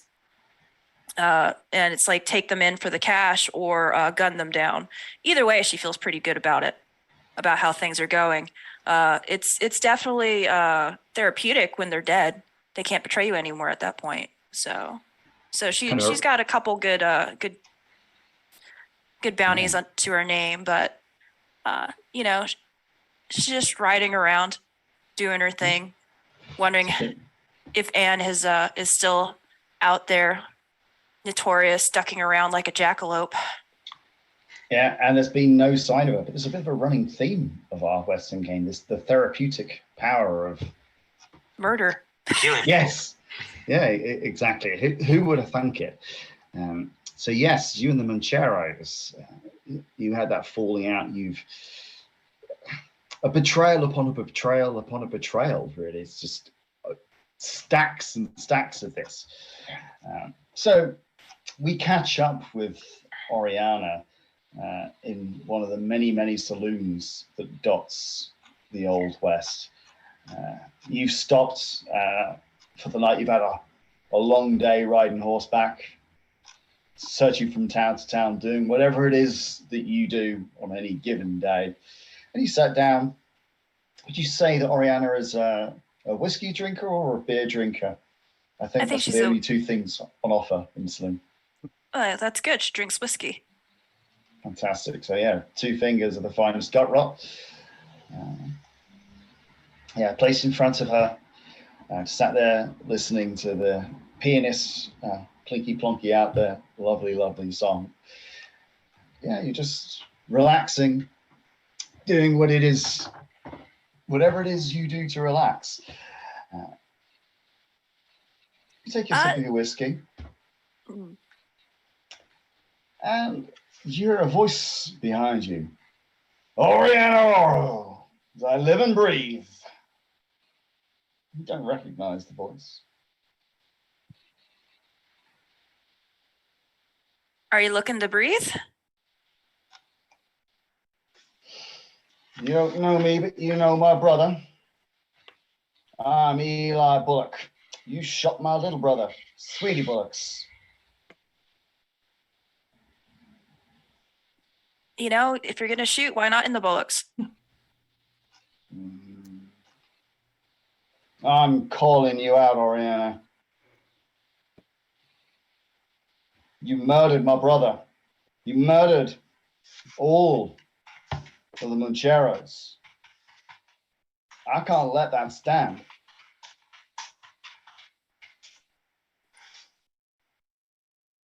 Well, that's just too bad, ain't it? Barkeep, whiskey.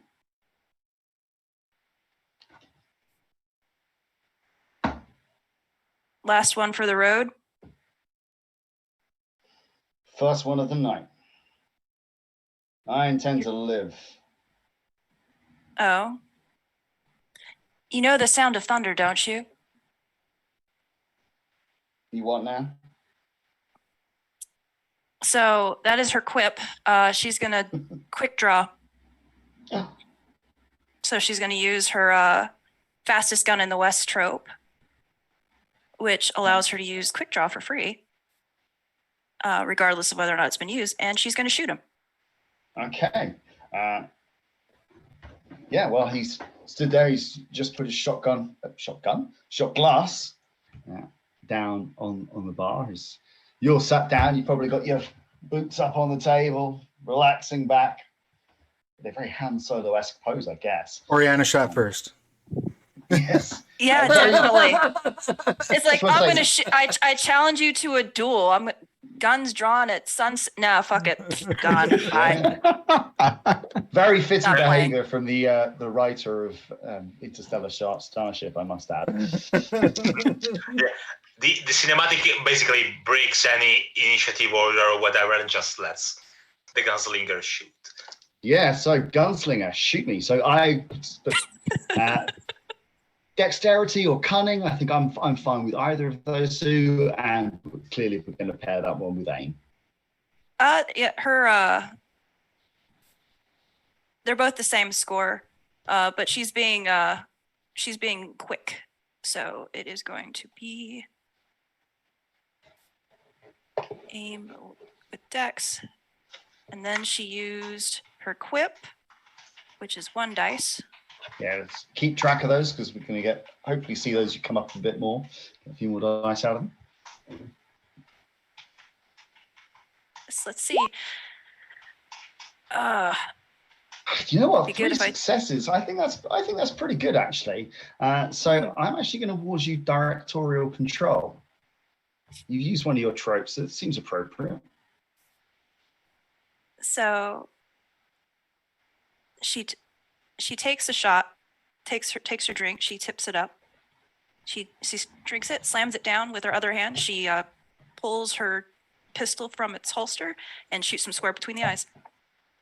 And he tips back with a surprised what face, and kind of just gravity seems to slow down, and he falls with a weird, inappropriate sound effect. It sounds more like a wet balloon than that heavy thud it should be. The Foley artist got confused or something, and then everything speeds back up, and shock glances and Yes, there are certainly shot glasses. rumblings. Not shot glasses, shot glances from around the room, and about 4 other people stand up with their guns drawn, point them at you. Oh no shooting in here. Hey, he had a bounty. You heard him. He just challenged me to a duel. He didn't say when and where. So if anything, it's his fault. Bullocks to it. Eli was one of our friends. He was one of us. He got a bounty. I can get the law in here real quick.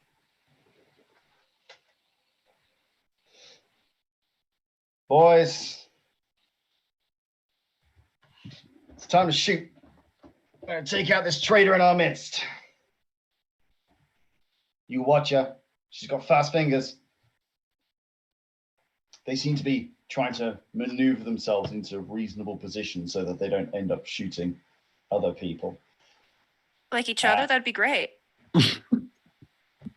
It would be great. How do you think you could maneuver them into some sort of position? I think we're getting ourselves into proper like traditional barroom brawl territory here. Mm-hmm. It's like now. There's only What? Is that enough? Is that going to be enough for you guys? For just little old me? Look, lads, she's scared. No, I'm just saying. I think I have enough bullets to take all of you on. Tell you what, how about you get down on your knees and you beg for your life? Beg like a dog you are. Point their guns at you now. So you're the one that's talking. So if I put this bullet between your eyes, that means that they're going to run out with their tails between their legs. Was he your boss? Because he's dead, so somebody else could be boss. Just upward mobility. You catch a few furtive glances between the hoodlums who are pointing guns in. Some of them don't really look particularly rugged. They certainly don't look old enough to have been out and about and murdering people left, right, and center. This main guy, though, he does look like he's probably seen a few firefights. He's just hoping that he's got numbers on his side. Tell you what, there's a big bounty on him. If, you want to split it with me, I'm sure he's dead or alive. They didn't say how many pieces he needed to be in. I'm going to give you to the count of 5. Can you count that high? 1,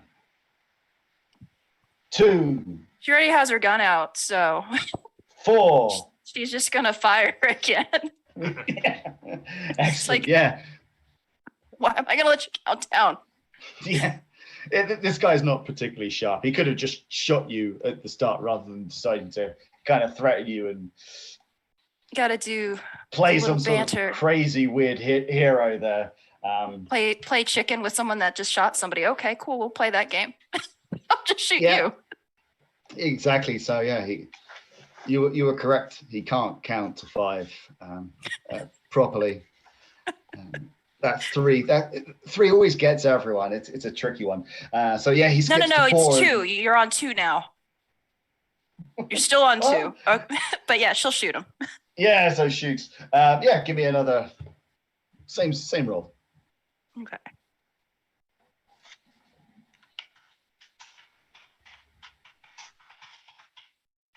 I don't think. All right, so I guess she'll use another quip. So she'll say double or nothing. Highly appropriate, I think. Mm-hmm. All right. Do I have any? Oh, no successes. 0 successes. On the plus side, that does earn you a rewrite. Oh man, We're at 5. we're at 5 rewrites. Let's see. Maybe I can get myself out of this with an appropriate cinematic. Might I suggest the cheater cinematic here? Because I happen to know those well for some reason. Go figure. You mean the 2 rewrite cheat? Yes, indeed. All right. So if you guys are all right with me spending that, I'm okay. Go. Would be quite fun. All right. It's only a net Absolutely. of 1 rewrite So- because you just earned 1. So all right. So this is this cheat. Few things draw more ire in westerns than the accusations of cheating. Although cinematic finds its application at tables where you could be the actual cheater at large, innocent prospectors, kind store owners, and the like have no protection against it aside from your conscience. As soon as you purchase the cinematic, cowboys, reverends, dancers, and little girls with pigtails drown the accuser, the cheater, in a hail of gunfire, taking them out of the picture. Minor characters can earn a trip to the cemetery from the experience, but major antagonists recover after the scene ends, even if they will want to have a word with any minion who just shot them. So, right? So we're going to invoke cheat. okay, you shoot at the guy, you miss him. He goes, huh? You go, cheat! Everyone in the room just turns around and you know what it's like. Some stranger walks into a saloon and everyone turns and looks at the person. It's like that, but without somebody walking into the room. And suddenly glasses fly, there's bar stools breaking over people's heads. It's not just this person who you've accused of cheating that's going to get smashed in here. It's everyone. Somebody picks up one of the other hoodlums and throws them along the bar. They slide across shot glasses. Psh, psh, psh. They get some more bottles from behind the bar, smashing over the heads. You calmly sip your drink, finish it. I'll take his. He didn't finish it, so and then she'll kneel down, grab the belt of the dude, the first guy she shot, and drag him out. Yeah, Drag Eli but- out. Mm-hmm. Yeah. So you step out of the saloon, the two saloon doors open and shut, flipping around behind you, leaving this chaos and carnage behind you. Piano player's still going. It's the most lively audience he's had in a while. Exactly. They're probably not going to tip, though. So Just take swings it and off of them. roundabouts. He'll probably get in on the actions, hammering someone's head into the piano. Yeah, you're dragging the lifeless corpse of Eli Bullock, and yeah, as you step outside, there are three familiar faces. They were just about to come into the tavern, probably thought better of themselves, but yeah, sure enough, it's Billy Kane, Jack McTaggart, and Doc Vic. Gentlemen, she hefts the body onto her shoulder. What brings you to these parts? Are you carrying a corpse? Yeah, he's pretty dead. I can guarantee that. Do you need him? Because I could use the money. Do I need him? Are you asking me if I'm gonna eat him? What do you, or you want you want to split the bounty with me? Well, we could also split, of course, yeah. I think we're losing focus on what we're supposed to be doing here. Like, we can go back in there. There's probably a couple more dead ones that have bounties on them. I didn't check. Well, I just came here for bollocks. before we start going through the couch cushions in the tavern for loose bounties, we actually need your help with something. Oh, yeah? And since you look like you're the only one that's good with a gun out of the group, I think it'll come in handy. You want to explain our conundrum, Doc? I hope the younger people will explain, but okay, I explained 2 times, I can do a third. You remember Rusty, the prospector? Yeah. He is alive, but not for long.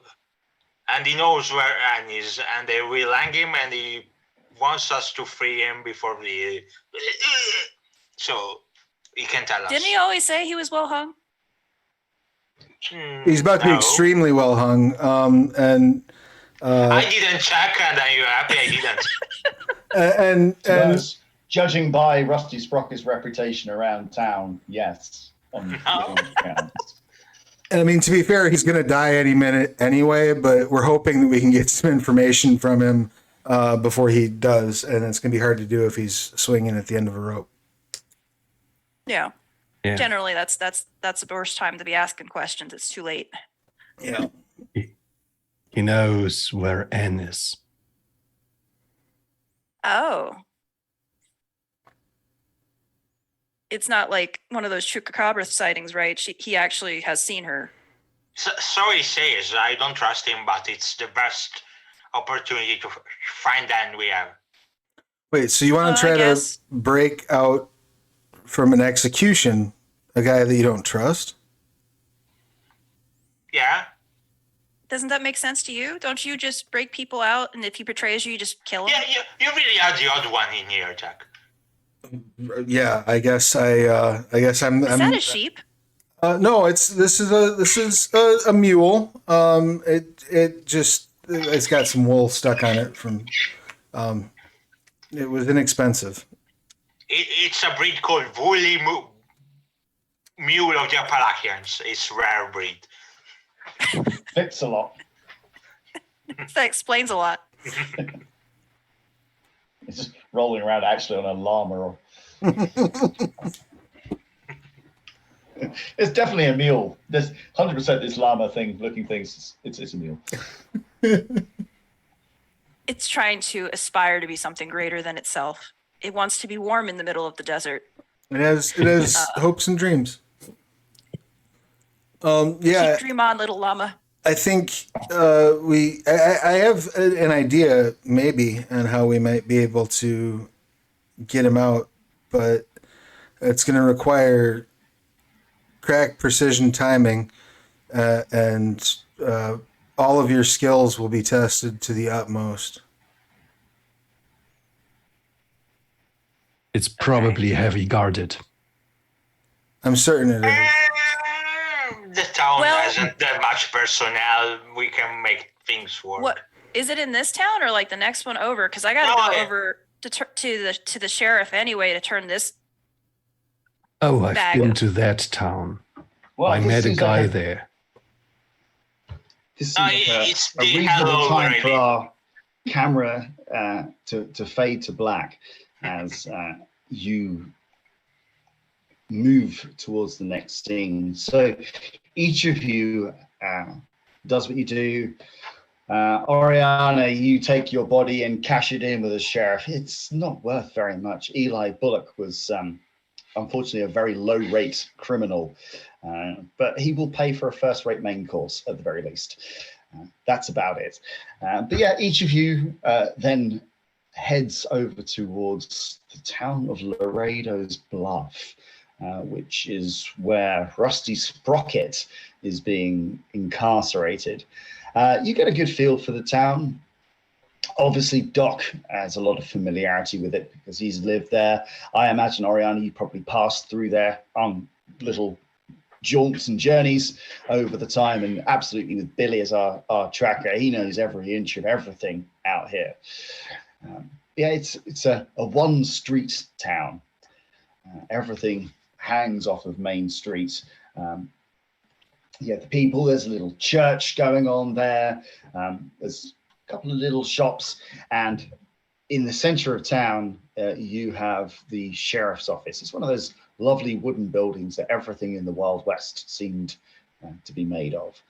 And the only other thing I think is particularly important is the hangman's noose. You have this big entrance archway, which has a "Welcome to Laredo's Bluff" sign. Yeah. Population, and where there's supposed to be a number, it's just a blackboard where there's been so much chalk written on it. You just can't see what numbers are actively on there. They've just given up trying to keep an active population listed for Laredo's Bluff. The hangman's noose has been set up just hanging from that entranceway arch, which, you know, really, when you think about it from a marketing perspective, is not the best thing for people to see as they're coming to town. Right, it's not a good But there we welcome. go. How close is the town's inn to where the noose is set up? It's movie logic, so it's as close as you need to be for whatever strange plan that you've concocted. Oh, I would like to when we ride into town. I'm going to go ahead and talk to the piano player here for a moment. Okay, yeah. So yeah, you go into the tavern. The tavern owner is a lady called Esmeralda Descansada, and the pianist is a man called Napoleon Albuquerque. I'll go over to the pianist and I'll say, "Hey, listen, I'm a huge fan of your work, and I have a kind of weird request of you." Really? You're a fan of my work? Absolutely, Wow. yeah. See, Yeah. I told you, Esmeralda, I'm too good for this place. You're not too good for this place. You're a low-down punk. I'm much better than that. You don't want to be arguing with me, or I don't have to play piano in here. I can be much better than that. I'm going to duck your wages too much. Oh, sorry. I didn't mean to start a fight with the compliment. It's a very fine establishment you have here, ma'am. And I pull out some sheet music and hand it to him, and I say, "Listen, I'm going to just call out Maestro unless there's something else that you prefer to go by. Probably in a couple of hours, maybe an hour or two. I'll shout that from the street, and when I do, could you just start playing the sheet music for me, please?" So let's see how well you've charmed this man. Can we get some sort of either presence or manipulation? So I'm not quite Sure. How about sure. how about a presence persuasion? Sounds good to me. Excellent. Any quips you want to throw at this one? Yeah, you know what? I'll say I have many talents. Let me show you one. Let's work together on this. So I'll add in Yeah. an extra die with that quip.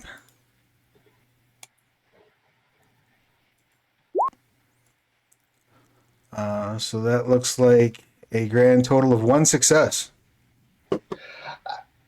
Yeah, but I mean, he's a pianist working at a saloon. His job is to play songs on the piano. So whether he's playing a song that you've given him or just one of his normal, fairly monotonous repertoire, it's not too big a deal. So yeah, he's all right with this particular deal.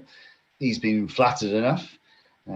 As you leave him and Esmeralda get back to arguing and bickering amongst themselves, yeah, you've rather mysteriously given him some music to play and a code word when to play it. So I'm intrigued. I'll tell everyone else, like, look, I think here's what we can do. We'll wait till they're ready to bring him out.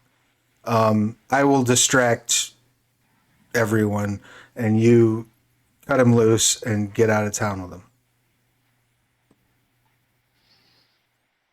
Oh, okay. We're not even trying to bust him out before the execution, but okay, we'll do that. What am I going to do? Tie a rope to a mule and pull the window out? I left my sheep back at the farm. You're focusing on tying stuff to the wall there. We never mentioned the idea, but Because you're it's just... iron bars. We Like, we could talk to the sheriff and say that there's like, he's got to stand trial in some other town, so they can't execute him. And we can take care of his keys. That sounds like a great plan A that very easily might not work. But I'm willing to let you give it a shot first. I just don't think we have a very good chance of physically breaking him out of that jail. We have a much better chance of getting him away once he's out of the cell. I think you're reading too many Penny Dreadful, son, because you're focusing on that dramatic scene there. But things aren't always like that. No, I'll go to my laboratory where science things happen beyond the scope of the science of the age. Just getting ideas from pieces of paper, just silly. Covers just up reading. some sort of vaguely automobile shaped thing. Oh, that's my hated rival. I'm a real person born in the West, not in a 50s town or something like that. 1.21 gigawatts? No. That's nonsense. It's made more than that. Well, we don't talk about him. It's my most hated nemesis. No weather experiments for the doctor? So, because like we could like just wait till the end of the night and then to go chat up the guard, and then someone just goes in and does it too. But we could talk to the sheriff to take him to another town. Like he's also a bounty hunter. You know, we could do this. Well, what I'm suggesting is I have an ability to ensure an absolute distraction. Okay.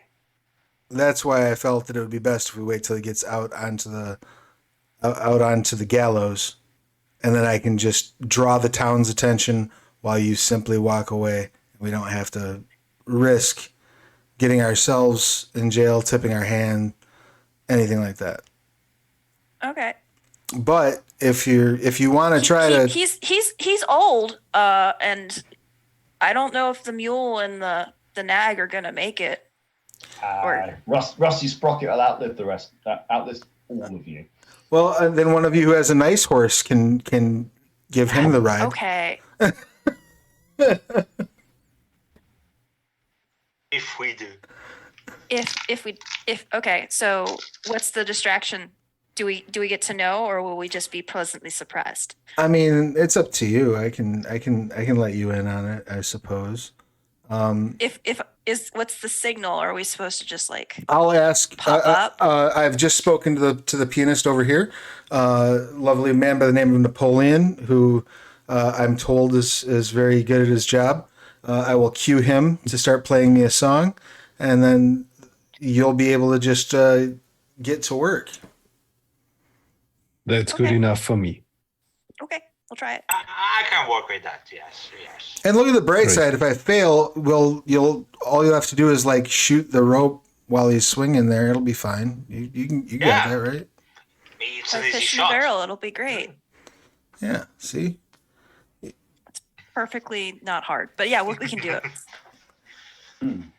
So Sounds like lunchtime approaches. People grab their sandwiches, they bring their children out. People come around selling this strange popped corn to the children as they bring themselves around. The school mom leading them out there, setting them up around the hangman's block. The whole town comes out to watch this. The pianist, Napoleon Albuquerque, wheels his piano out onto the porch of the saloon. It seems that most executions have a soundtrack in Laredo's Bluff for whatever reason. And you know what? Thinking about it, if I was going to be hung, I would probably want to have a pianist playing me out. It's the way we'd all want to go. Exactly. So, yes, you managed to. They bring out Rusty Sprocket. Any last words? Yes, and I'll do it all again. I'd say, And they lead him up onto. excuse me, Your Honor. Yes, I am. you there. I'm an The old. man smells like sheep dung. That's correct. I'm an old friend of Rusty's, and I made a promise to him a long time ago that I would be there for him in his final moments, and I would just like you to respect those wishes, and please allow me a moment to share my parting thoughts with you and with the assembled. Don't worry, my hands always shake. Don't always shake like this, which is a quip. It is. The mayor turns to Rusty's. Is this true? Well, yeah, everything other than he said it was a long time ago. This was quite recently, only maybe 20 years ago. That's a long time, Methuselah. And like most people out here don't live that long. Just You little whippersnappers! Get off my lawn! as you can see, we're very yes. close. Excellent. Yes. I will say Quite. Napoleon, and then I will activate my trope, All Eyes on Me. You know how to draw attention once per story. Your performance allows other characters to remain unseen, free to sneak in or out without any concern. If nobody disturbs the audience directly, even blowing up a bank's wall will only get a distracted look from the entranced crowd. And I will activate Even blowing up a bank's wall. Yes. And I'll activate that by singing, My Little Buttercup has the sweetest smile. Smile, smile, smile. Going around to all the people. Right, I'll be calling out to like the executioner. I guess me and Billy will go cut this guy down. Yes. So yeah, Well, you this were musical number entranced by is Buttercup. going. You asked for show tunes. We did. I The think this lizard is what peeking over my shoulder. what we are seeing here is that the came from genre could quite comfortably fit the musical theatre side of things. So you've seen it here first. Interestingly, this isn't the first time I've had somebody break into song during This one of my week? They Came From. This week, even. The last They Came From game I had, one of the players stood up, did a song and a dance for the Crab People's We Like Water song. So this is clearly, viewers, by the way, take this one to heart. Singing a song and They Came From works wonders. So It is, yes. it is I magic. Especially if Chris is running the game. If Chris runs, you gotta sing. Yeah. Anytime I you probably can would have make allowed the, this even without a trope. Anytime you can make the director laugh or go, "Oh my God, what have I done with my life? How did this go so wrong?" You're doing okay when They Came From. You're doing really well. Any Three Amigos reference is good with me. Excellent. So, so the whole town seems entranced by this. Actually, let's see how good this rendition is. Everyone's entranced, but Probably how terrible. good are you? Hold at on. this? Not great. Would that be a What would I rely on? Humanities? Humanities, yeah. So presence and humanities. Excellent. Yeah, yes, because in the art performances are something we cover in Story Path Ultra Skill, but not yet quite in as is right You now. could. We have the rules. That is 2 successes. Woo! All right, 2 successes. It's at least as good as Martin Short, I promise. At least as good as Martin Short. Well, I think you're selling yourself short there, frankly. Yeah, we'll go for Steve Martin on that one, I think. So, no, brilliant. A phenomenal rendition of My Little Buttercup. And this allows the rest of you to quite comfortably sneak Rusty Sprocket out of Laredo's bluff, put him on the back of a mule or horse or donkey or llama or alpaca or whatever you happen to be packing, and get the hell out of Dodge. So we now cut to our final title card, Chapter 3, Facing the Music.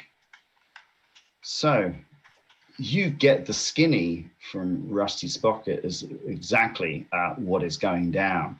So he came across Anne Vetterman in a small town. Well, I say small because it's bigger than Laredo's Bluff. It's got 2 saloons in it and a post office, but a place called Fresno Hope. Okay. It's a good half day's ride from where you are, and you're surprised that you've never happened to look here, 'cause it's a lovely place. Clearly, a lot of money has been invested in Fresno Hope. As I said, it has 2 saloons. That's pretty rare. People can really mix up their nights. They can go on a Western pub crawl, so to speak. But other than the church, the 2 saloons, the post office, there's 2 other major landmarks of Fresno Hope. The first is a train station in the center of town. In fact, the train tracks run throughout the town. And the second significant landmark is just on the outskirts of Fresno Hope. And this runs, again, alongside the train tracks, and it is a compound. So you have very high wooden walls going around this. And even from the outside, you can get a sense of what is inside there. There's one big 2-story townhouse in there. It looks very fancy. Clearly no expense has been spared on building that. There is some sort of watchtower in there. And you can just about see the tips of the roofs of 2 other buildings. The gates are locked. Every now and again, you see people going in and out. But a bit of a recce around town. If you asking the right sorts of questions, you do get a positive ID on Miss Vetterman. She is absolutely there. People also talk about the presence of a safe that she keeps in there. She's well thought of because she is, as the kids say, absolutely minted. So you're sat down in one of the saloons. Rusty Sprocket's there. He's got himself a very, very large glass of whiskey. Seems to be drinking it like water. Has no effect on Rusty. Maybe that's the source of his longevity. Maybe it's the cigarettes he smokes. We'll never know. See, I told you. Anne Vetterman, as I live and breathe.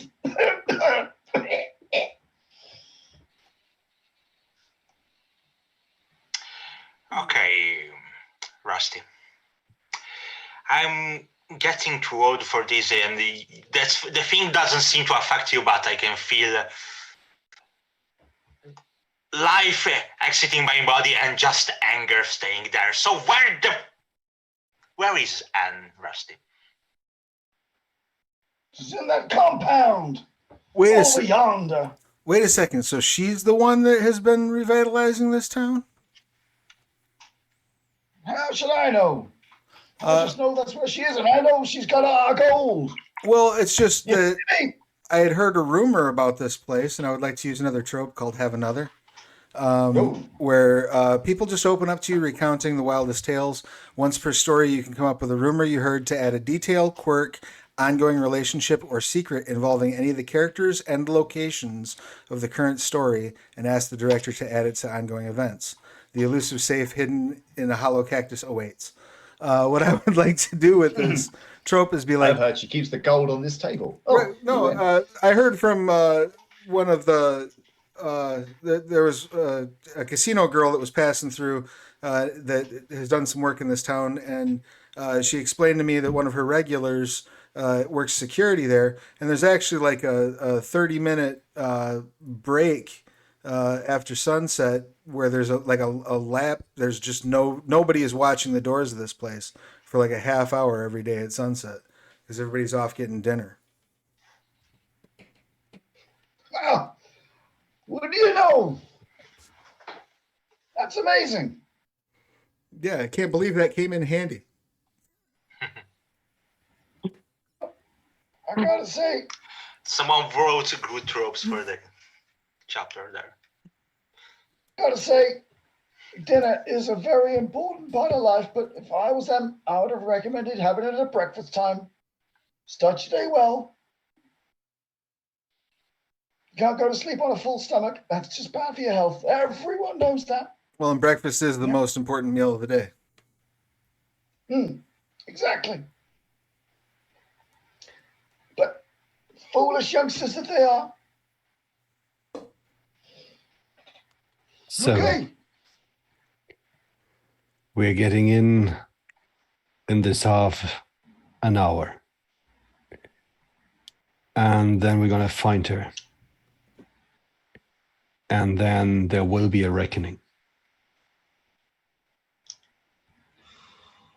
Theme music plays here, I think.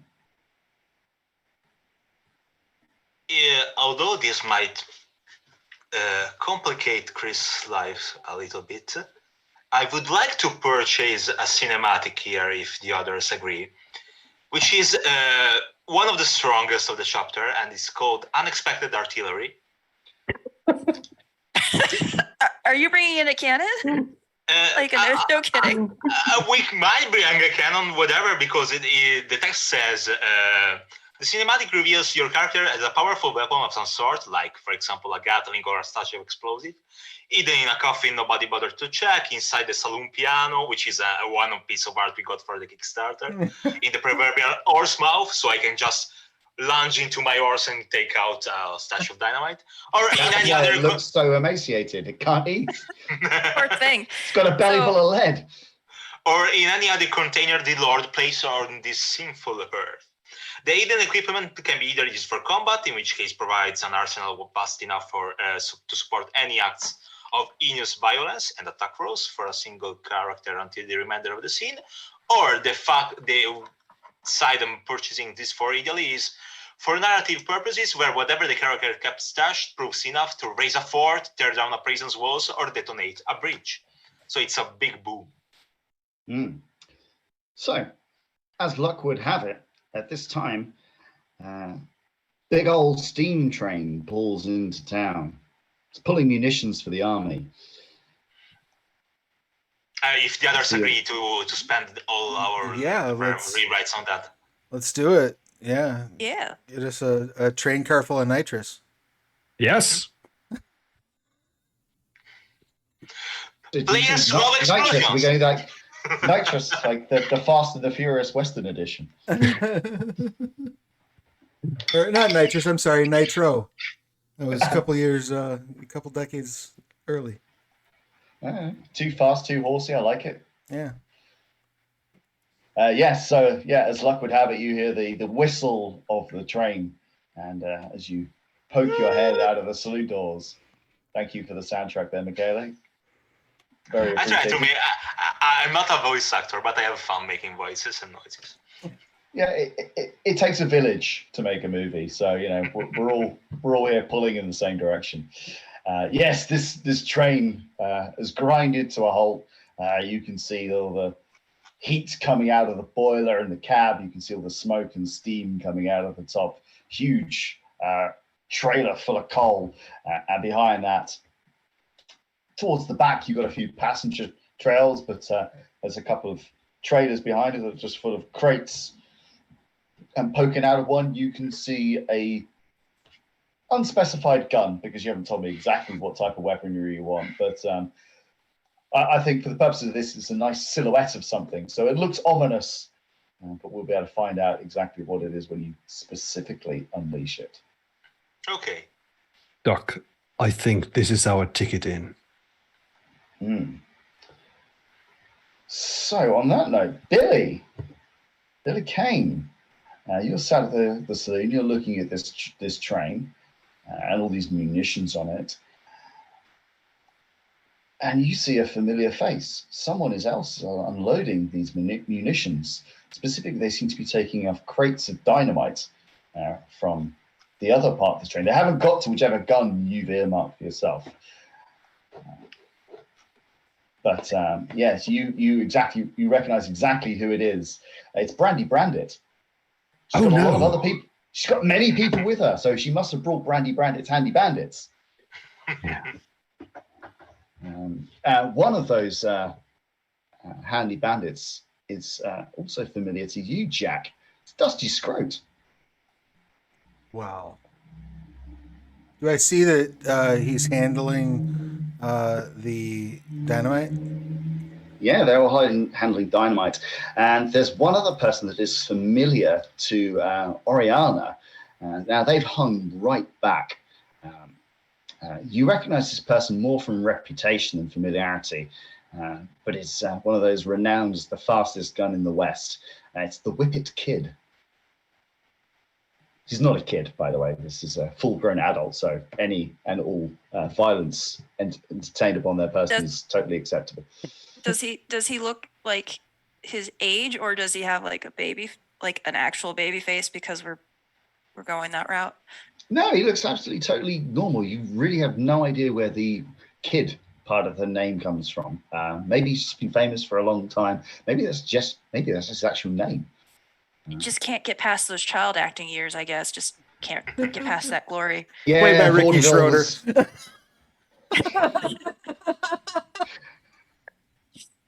But yeah, he's thin as a rake. Mean face. He's got a nose with a crease on it that you could probably cut butter with. Not that anyone's ever tried to make him headbutt lumps of butter to try this, but yeah, he has very, very stern features. And you can see his hands are kind of constantly hovering over his pistols like this, and his eyes just beading around, keeping an eye on everything. Yes, so Dusty, Brandy, and a few other nameless people unload a load of munitions from the back of this train and start taking him into Fetterman's compound. It's no surprise to me that they're working together. I think tonight's head's gonna roll. And I take another round of brandy.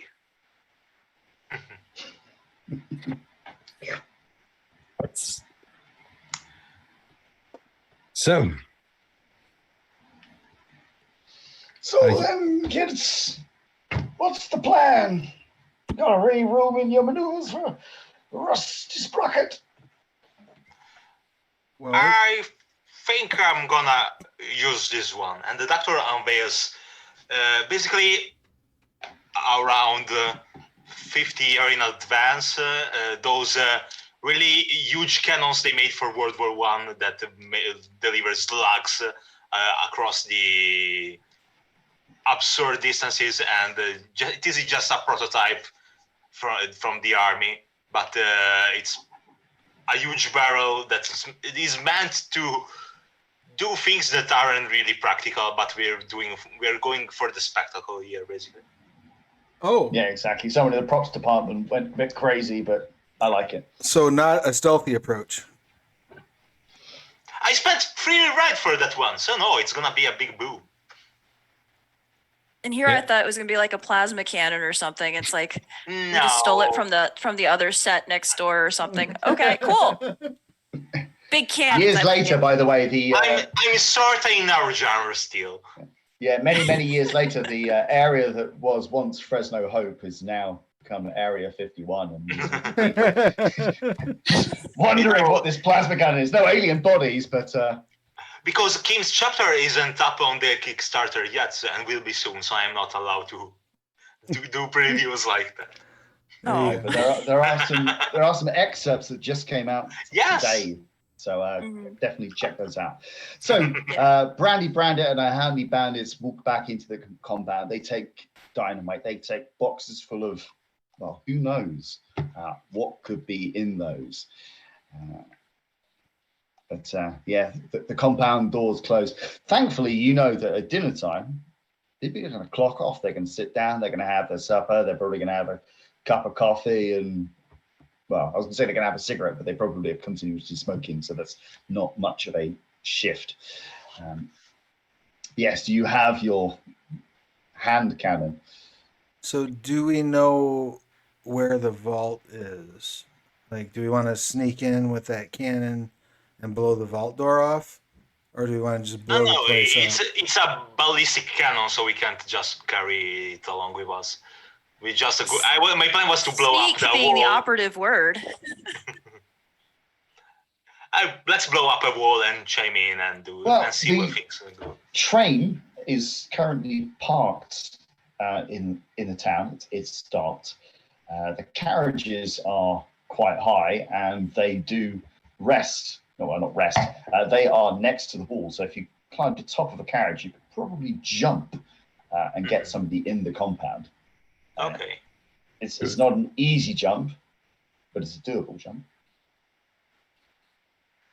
So we can get onto the compound by using the train, and then you're going to blow us a hole into the wall and make us an entrance into the building, and then we're going to trust in the script that we will just end up next to the safe, right?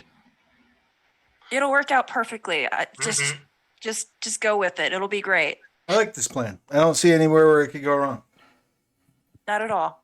We're just dealing with explosives, dynamites, and all sorts of stuff. But hey. Let's do it. Yeah. So the only thing you observe before any of this happens is the Whippet Kid has gone up to the bell tower and you can see one of their repeating rifles in their hands as they look around, keeping an eye on exactly what's going on. This person could be trouble, but exactly how you deal with them in that bell tower is up to you. Well, I tell you what, I'm not very much of a fighter, nor am I very sneaky, but I'm very good at annoying and distracting people.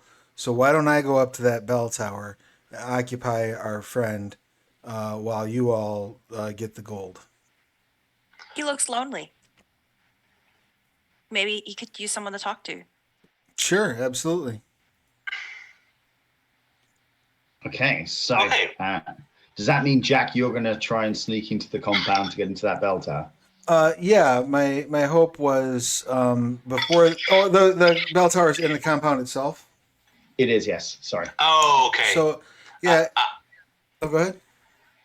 I know. I have a possible solution to at least distract the kid while also helping us there, which would be one of the tropes I picked for Doc, which is actually the gunslinger trope, sharpshooting shenanigans.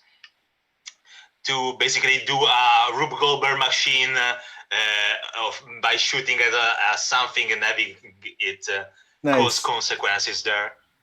Well, you're going to try and collapse the bell on top of him. Actually, no, because I can't use it to directly arm the target. Basically, it's gonna need to be an item.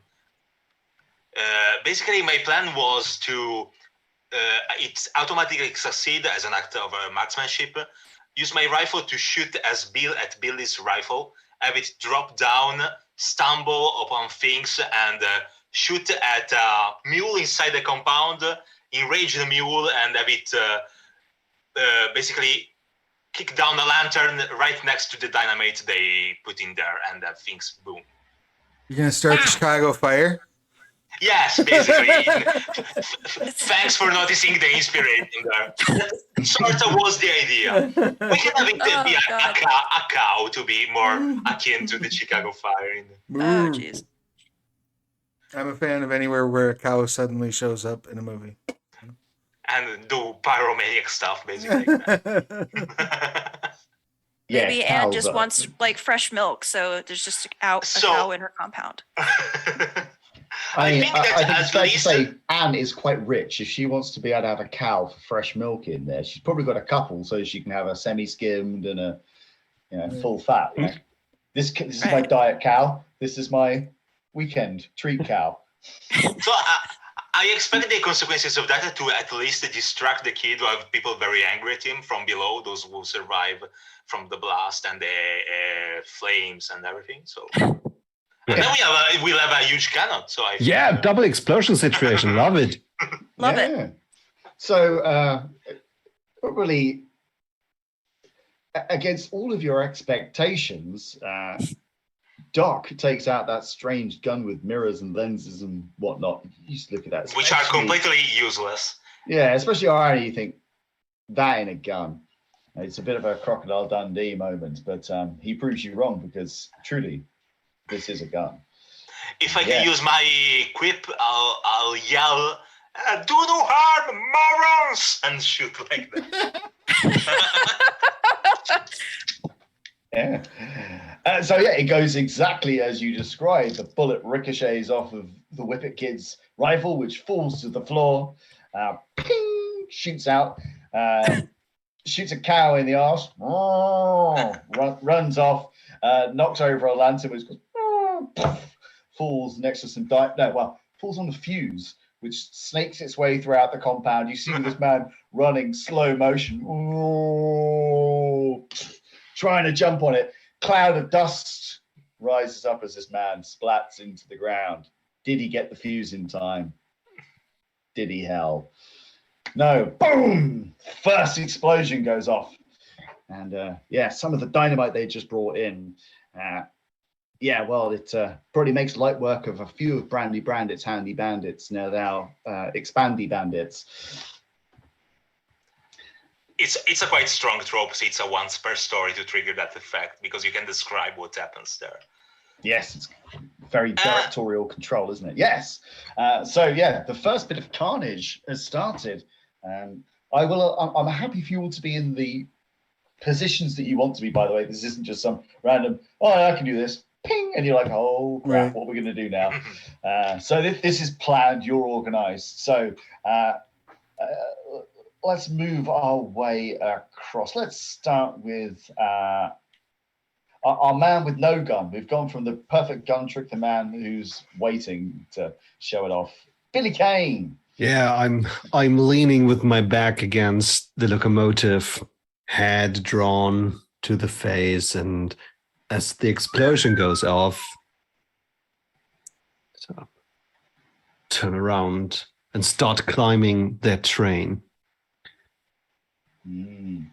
I take in the scene, look around, and we can see that I get my target, laser focused, but the audience doesn't see it. It's just, I know where to go. And then I go to the edge and start jumping over. Okay.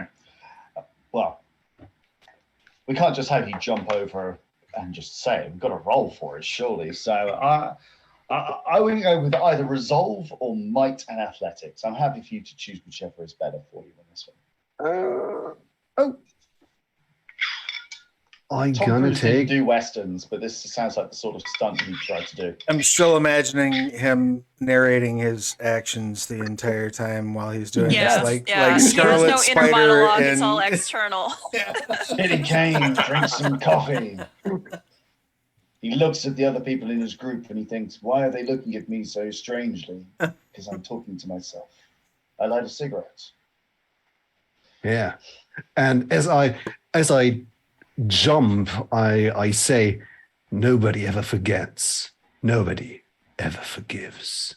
And I'm using my quip, adding another Perfect line for the moment. die. And let's roll some dice. These are amazing dice rolls. So that is 5 successes. Yeah, read them, everyone. Well, you can't because you can't see his dice roll, but I can. I can independently verify it. Directorial control. So,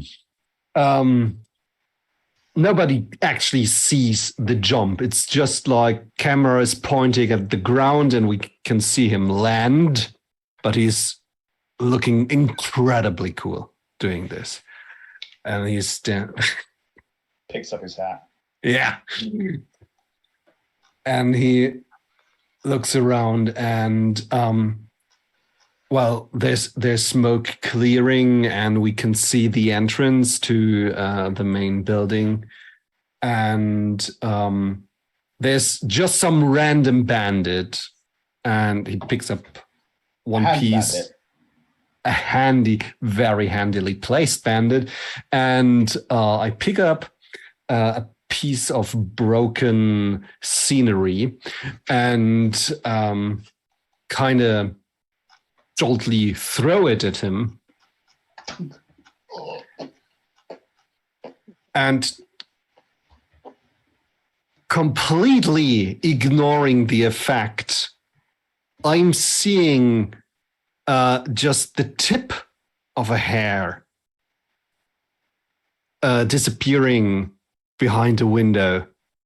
There she is. Yes, you caught your first glimpse of amphetamine. I can absolutely see Billy Kane as the sort of man who, if he was at a bowling alley, would roll the ball without even looking to see if it strikes. This man does not care. Too cool. Yes. Okay, Billy is on the scene. He's already made his first kill. That poor man died for, didn't even get your sympathies or anything. Oriana. So our gunslinger. There's clearly some carnage going on here. By the way, this isn't going to have any mechanical effect, but I think it sounds cooler. At this point, the train has thought, this is bad. There's explosions going on. We're going to get going. So the train is starting to move. Because if any of the rest of you are jumping, I think it seems much better to jump from a moving train. Yes. Of course. As bad as that is it's going to be, because it's going to be one of those things where I'm not going to pass. But you know, she's running in because there's still people to kill, especially Anne. There's reckoning coming, so she's going to jump from the train into the compound. Why not? Okay, same roll for you, either resolve or might and athletics, please. Oh boy, let's see. What would be better?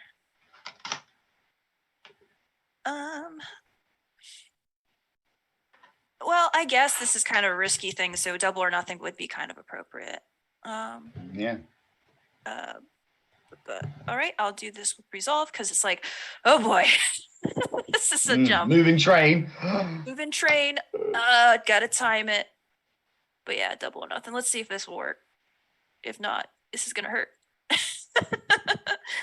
All right. 6 dice. Maybe I can get at least one. 2 successes. Yeah, that's all right. Yes. I think less than 2 successes, I would have probably given you a complication on that. So smash your leg up on the fence or something like that. Not had you dragged beneath the train. Would have been cinematic, but probably a bit anticlimactic for your character to just suddenly just get taken into the next town. This isn't... We don't get stronger the more hurt we get. Yeah. It's not grave. Yes. But yeah, you land. Not quite so cool as Billy Kane's rolling jump followed by a piece of plywood into somebody's neck. But you know, I take. You're not here to look cool. I just am cool. So just gonna go in and just look for if anyone tries to draw a gun on me or they look like guards, I'll shoot them. Okay. So you're walking your way in. So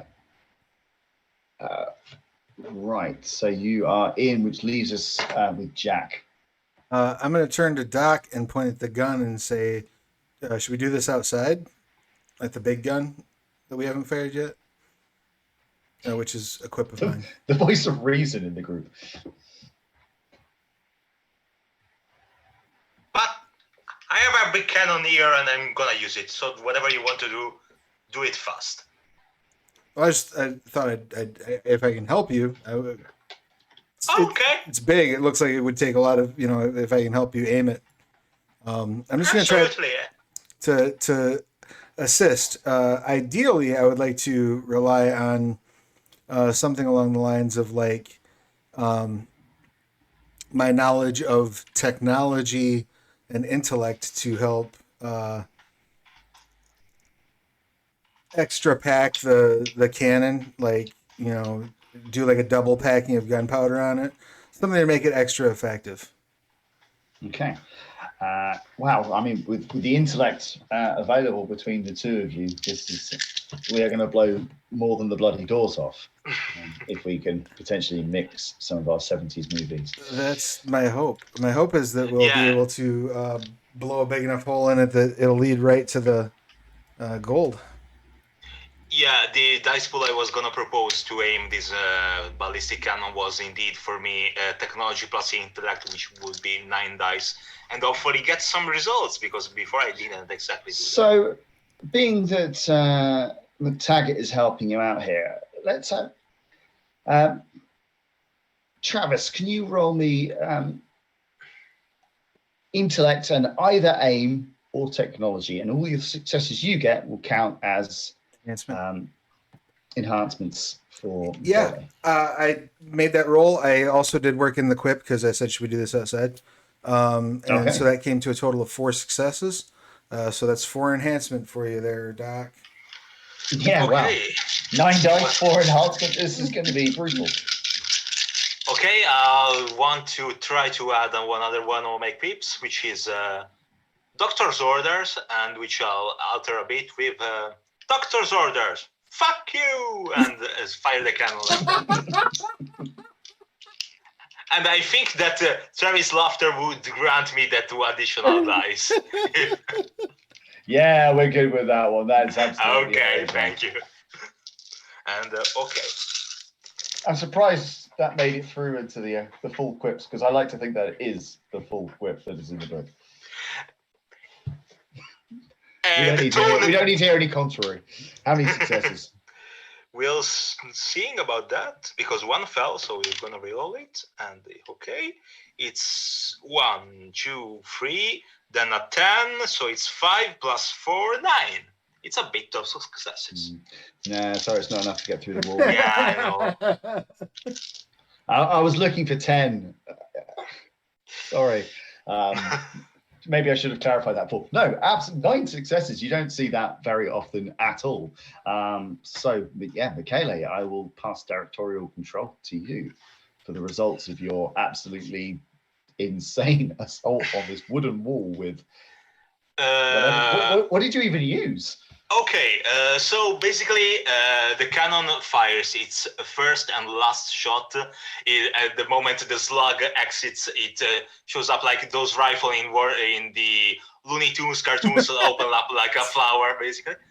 But the thing that happened there is it releases a giant slug, like a bullet the size of a locomotive, that just tears through the walls of the compound, like the cardboard they're made of for the movie, basically, and then explodes like a ballistic missile from the 50s in the middle of it. Not necessarily killing anyone, but it's just to obliterate the compound itself and any character not worthy of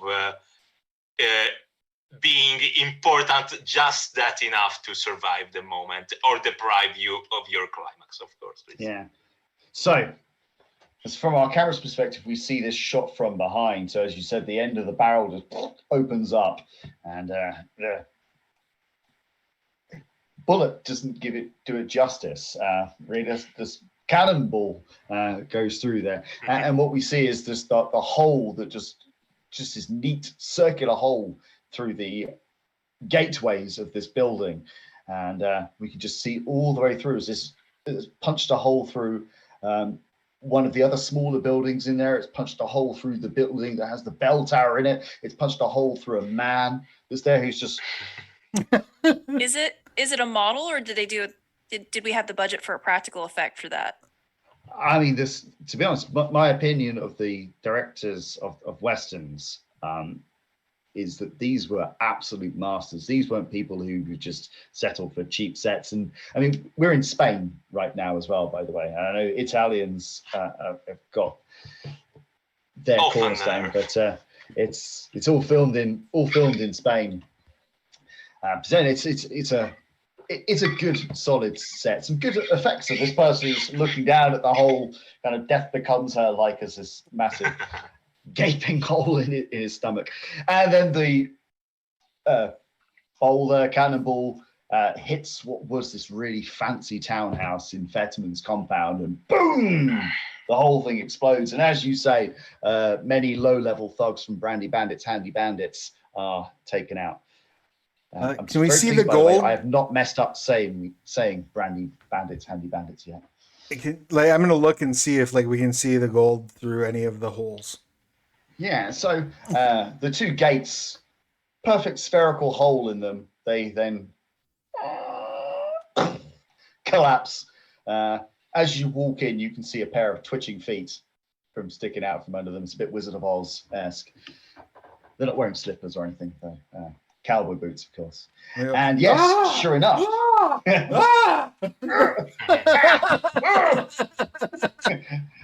They're really not enjoying being somebody walks on the doors that are on top of them. I'm under here. But no, there is a building in front of you. This, unlike most of the buildings in Fresno Hope and Laredo's Bluff, this one's only partially made of wood. There's actually a lot of brickwork that's gone into it. A big chunk of that has been taken out. The whole corner of this building is now collapsed. And inside, you can see one of those fancy Western-looking safes. You can't see what's inside it because the safe is still locked. But there you go. So there's carnage. You're all walking in, you're surveying, probably the odd as you shoot some people. But a couple of people are going to get called out here, specifically and firstly, Oriana. You hear a voice from behind you. Oriana, I've heard of you. You got yourself a reputation. I don't recognize the voice, though. No, but when you glance around, you can see, with you in close focus in the foreground and him in focus in the background, it's the Whippet Kid. Yeah, I do have reputation. They say you're fast with a gun. Do we have rewrites? Oh, we have done with those. We purchased big things. Yeah. Yeah, once per session. I've already bought it. So, I think I'm going to invoke a headhunter reputation, Okay. which is a tracker trope, actually, because I thought this would be fun. A famous bounty grants you fearsome notoriety. If you show the bounty notice or say you're the one who captured the notorious criminal, minor characters and antagonists must succeed on integrity plus resolve action to approach you, rolling their most appropriate dice pool. So he already knows my reputation. So let's invoke it. Yeah, that was me. I took him down. What of it? Are you man enough? No, I'm man enough for the both of us. I just like the idea of taking down the lady who took down the Moncheros. So, being that you're invoking this trope, what do you think would be appropriate for the Whippet Kid to roll? I mean, there's a certain amount of awe going on from this guy towards you. Mm-hmm. It's like, is this a crush?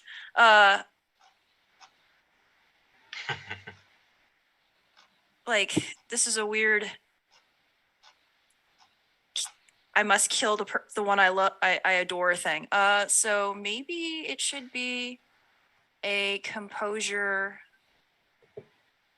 Integrity, perhaps. Yeah, composure integrity. Okay, yeah.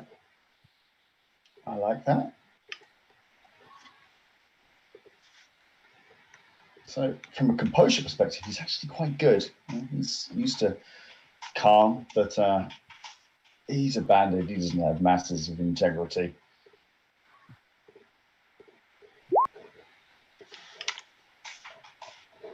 Oh. Was 3 successes. Oh yeah, he's damn. All right. You can see that it gives him a certain amount of pause, but you see him going for his gun. He's clearly going to shoot you. So I would quite like to have a roll-off here. Oh my. So I'm happy with either dexterity or cunning for this, because this is all about the finesse. This is all about the speed of your mind. It is this here. same dice pool for me, so that works out. Okay. So she's and clearly with aim. Yep, with aim, and it's like she'll use it again. Why not? You know the sound of thunder, don't you? Because who am I? I'm the one with the loaded gun. Doesn't make sense because they're both loaded. I hope his is loaded. Yeah, it'd be a bit of an anticlimax if it wasn't. Oh shit. Oh no. Oh, all right. Yeah. So yeah. All right, let's see if this works. And you've used that quip before already, so that's extra 2 dice. Oh, let me cancel that. Extra 2. Yes.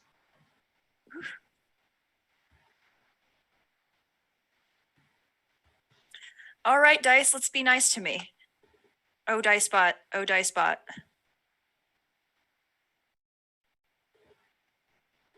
Okay. So let's see how the Whippet Kid does against you. For our viewers, Oriana rolled 2 successes. Oh, they so shoot does at the the Whippet same Kid. time. Ping! Yes. You both wing each other. So yeah, if you wouldn't mind marking off your just a flesh wound health level for me, please. The Whippet Kid is exactly the same. Ah! He raises his gun up, puts his hand like this, and starts going at the hammer, trying to shoot. At this point, we can see a nice slow motion scene as both of you are attempting to take out your bitter rival here. Him as the young or enthused person who's desperate to kill their idol, and you as the slightly more grizzled headhunter. So yeah, let's have another roll and see if we can potentially improve upon 2 successes. I think it was pretty rubbish on bth parts. All right, so this guy with his legendary reputation. Any more quips? Double or nothing. Let's try it. Double or nothing. Okay, go for it. Go for a second one. Yeah. She's going to keep saying these 2 lines over and over. Yeah, well, they keep giving even more dice. That's what, 3 on double or nothing? It's 2 on double or nothing. Yeah. Is it? I thought it was the 3rd time you used it. Did I say that 3 times already? Oh, wow. I believe so. I'm pretty sure it's 3. All right. I won't re-watch this presentation afterwards and check. So you're fine. Okay, if you say so. I believe you. If you're going to give me more dice, so she has You're twisting my arm. Oh no. All right, let's see. Come on, dice gods. Whoa, 5 successes. Can the Whippet Kid, with his lack of tropes and quips, manage to beat that? No! 3 successes. The Whippet Kid falls. It's an epic shootout. We have our music. We have the choir rising up as you 2 shoot each other. Slow motion. As whatever that bit in the middle of the revolver turns around, the hammer smashes against it, muzzle flash, boom. You see the Whippet Kid tearing out his headphones. Getting a bit too over enthusiastic with my gestures there. and Yeah, blood flung himself spurts. across the room with the headphones. What? Willem scream Sergio, for the headphones. Sergio, he's still mic'd up. Yes, he does his little pirouette of death and lands on the floor, his hat drifting down and landing on his body, his pearl-encrusted guns falling to the side. And here endeth the tale of the Whippet Kid. His heart was broken for one last time. Speaking of broken hearts, I'm glad that you mentioned that for me, Billy, because you are inside the compound. You've been going around probably, I know, slitting throats, going all commando on these people. And you see one of two nemesis for the evening. You really seem to have built up a nice stable of them. Not that saying that Brandy Brandit deserves to be in a stable or anything like that, but you see her in front of you. Oh, Billy Kane. Should have known it would be you. No one else causes this much chaos and tumultuousness in a lady's hearts. Well, I'm here to bring rest to the heart. And I pull out a piece of paper from my vest that I picked up in a cutscene and unfolded, and it shows have headshot and, well, a reward. Oh no, it's a handbill. So, what will it be, dead or alive? Billy Kane, she walks over to you. Please, I'm begging you, why don't you join me and you? We could take out the whole West. We could cut a bloody swathe through this place. Our love would ignite fires of passion. Not in San Francisco. We could go for ice cream. Billy, spare me. If our time together means nothing to you. It does mean nothing compared to 20 years and what lies beyond these doors. So, can you make me a cunning and integrity check, please? Roll for sure. I used slightly misquoted dead or alive. Which will you have? Which is I'm fine with that. one of my quips. So I actually got some dice. You said cunning, right? I did. Okay.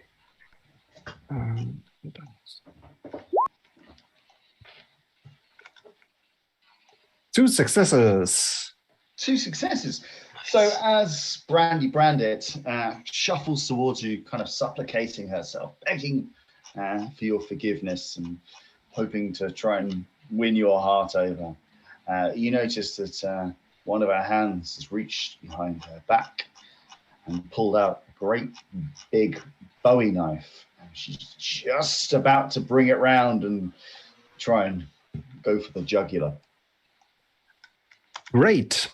I'm gonna kick down on a wooden board that lays on something else. So it's kind of a whip, and there is a tankard on the other end, and it's just flying up, and I want to catch it and hit her with it. Anything can be a weapon. Anything can be a weapon. That's right. Shoelaces, bits of wood. And I give her once again, nobody ever forgets. Nobody ever forgives. Yes, the music rises up for us once again. So yeah, give me a might and close combat roll, please. And I don't know how many times you've used that quip now. I think That's the second time. So second, okay. I've got 3 in total.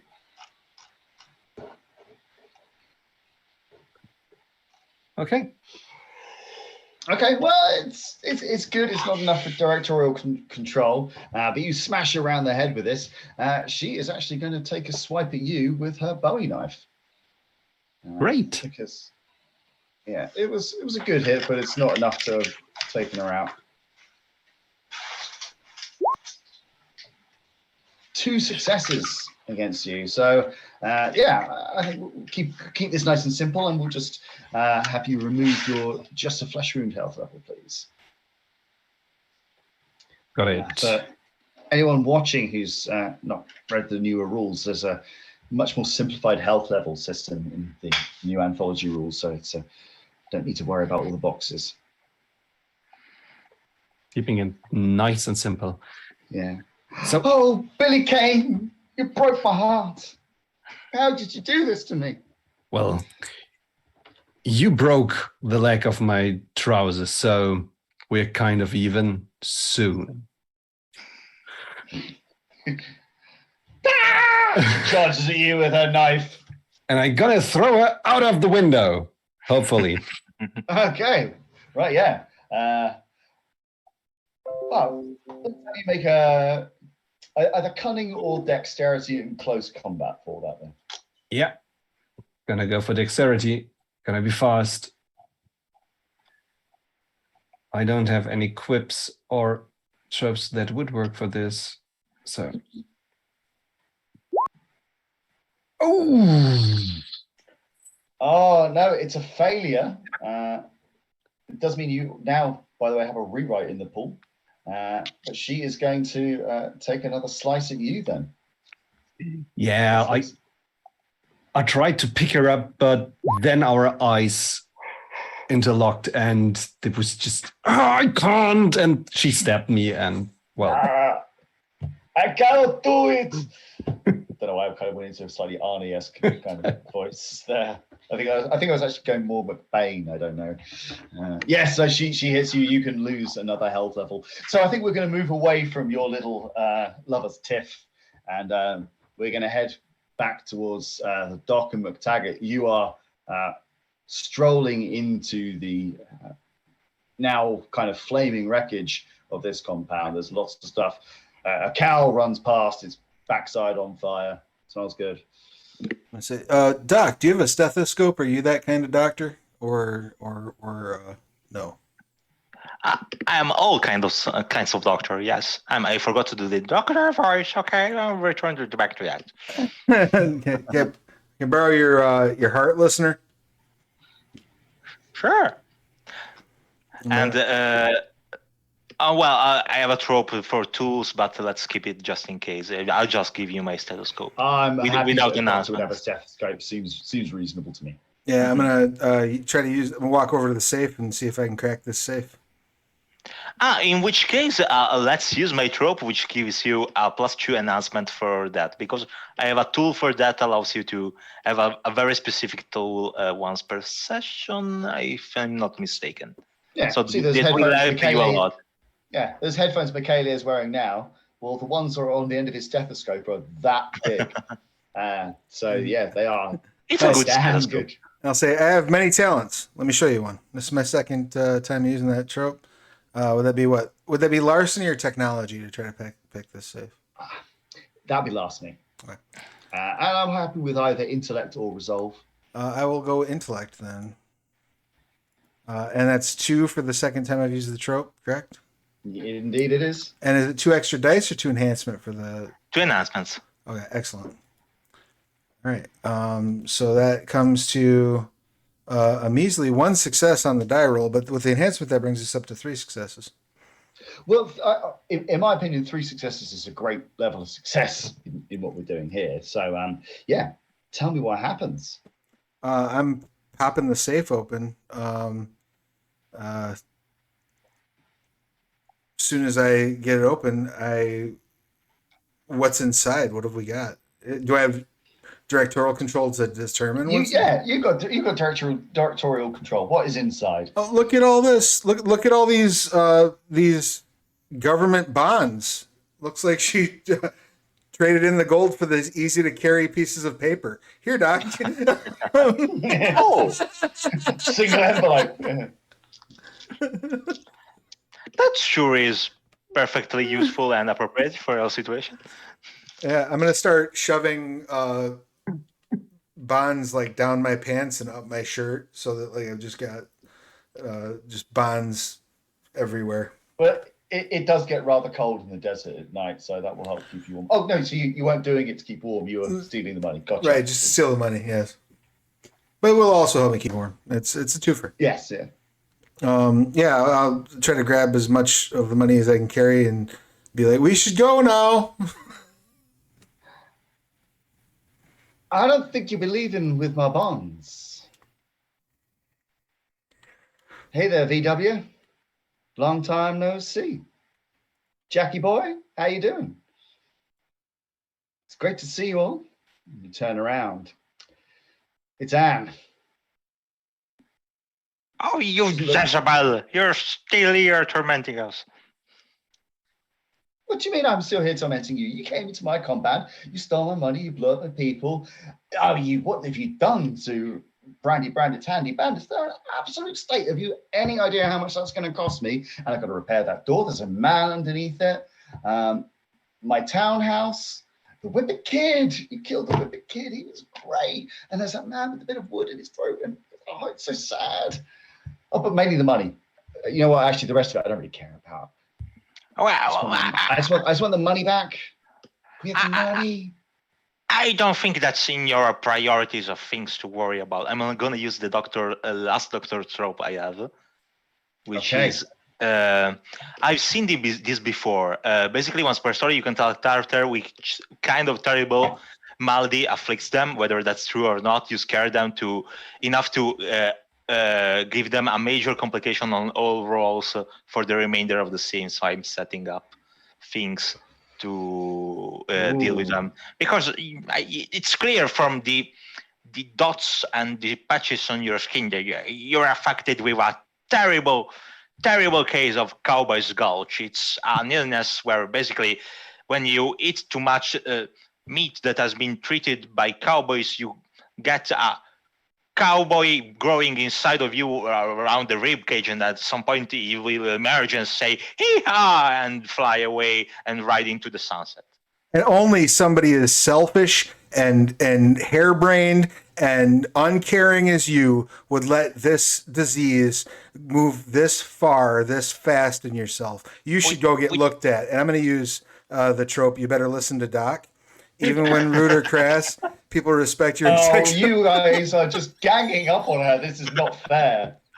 I've seen that happen. It's horrible managed to see happen. Just make some mess on the carpet like that. Makes a mess So, on the carpet. if I can come up with a scientific reason for why a character's words are wrong, and I explain the reason why, no roll is required to leave the target humiliated and upset for the remainder of the scene. So she's got complicated, and she's humiliated and upset. Yeah.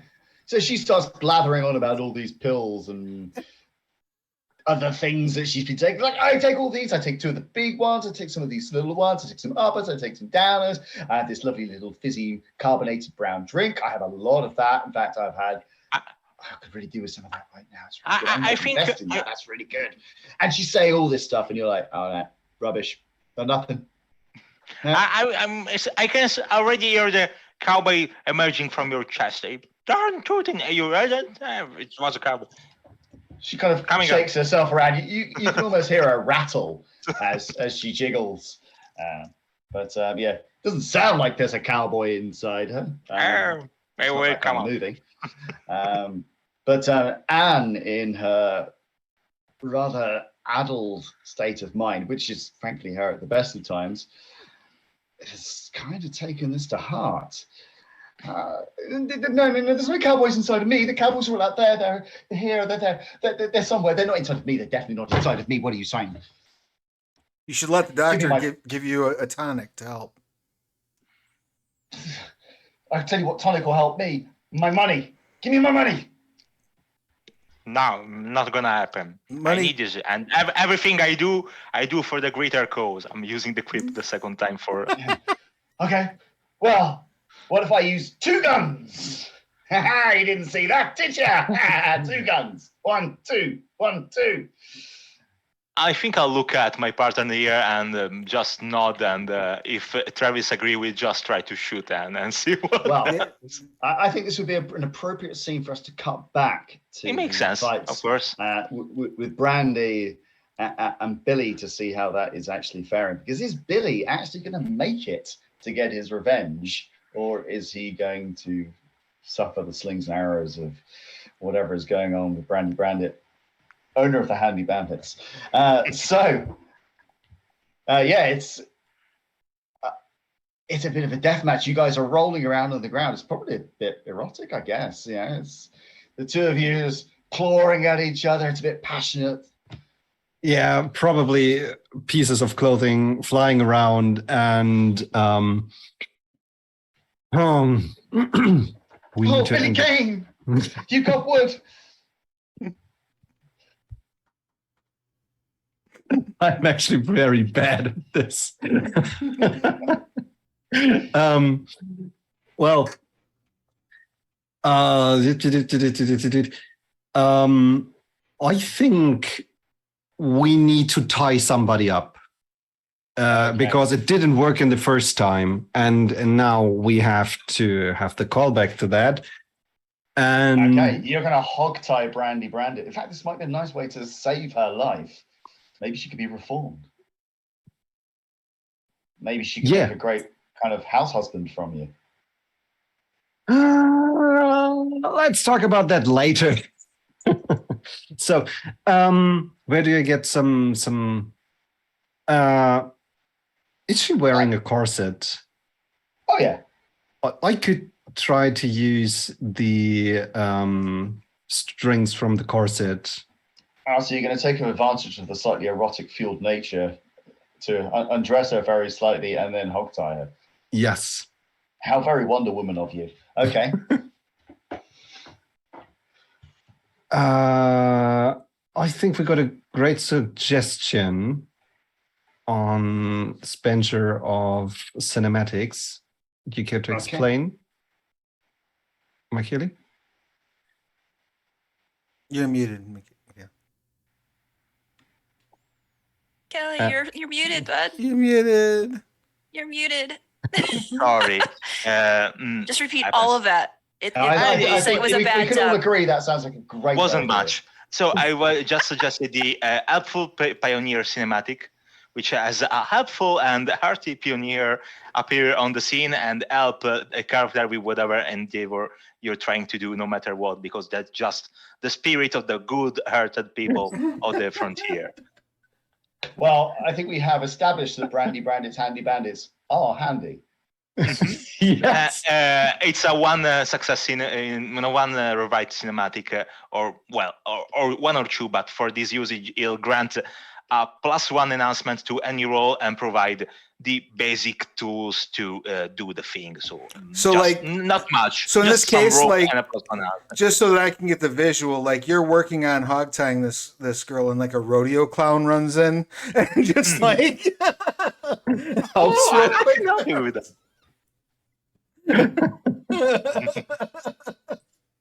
Add a slight touch more realism to this, perhaps. In the struggle, one of Brandy Bandit's Handy Bandits comes in to try and help out Brandy Bandit, being the Handy Bandit that he is, and in the confusion, accidentally ties up the wrong person. I love it. Yeah, that's what's gonna happen. Well, does it? Because this is just an enhancement that it adds to your role. So I think this would be some form of, well, I think any of the physical attributes could be appropriate here. So I'm happy for you to roll your highest physical attributes, and then probably close combat or athletics. Okay, Yeah. Either feels like it could be appropriate. And plus I'm gonna. any quips you may have dropped into conversation. It feels very cheesy to go with dead or alive, which will have you again. So I'm considering the trail is still warm. I mean, that's at least a couple of entendres, given Yeah. this. The situation. Yeah. You stare into her eyes as you say that. She goes, "Oh, Billy Kane."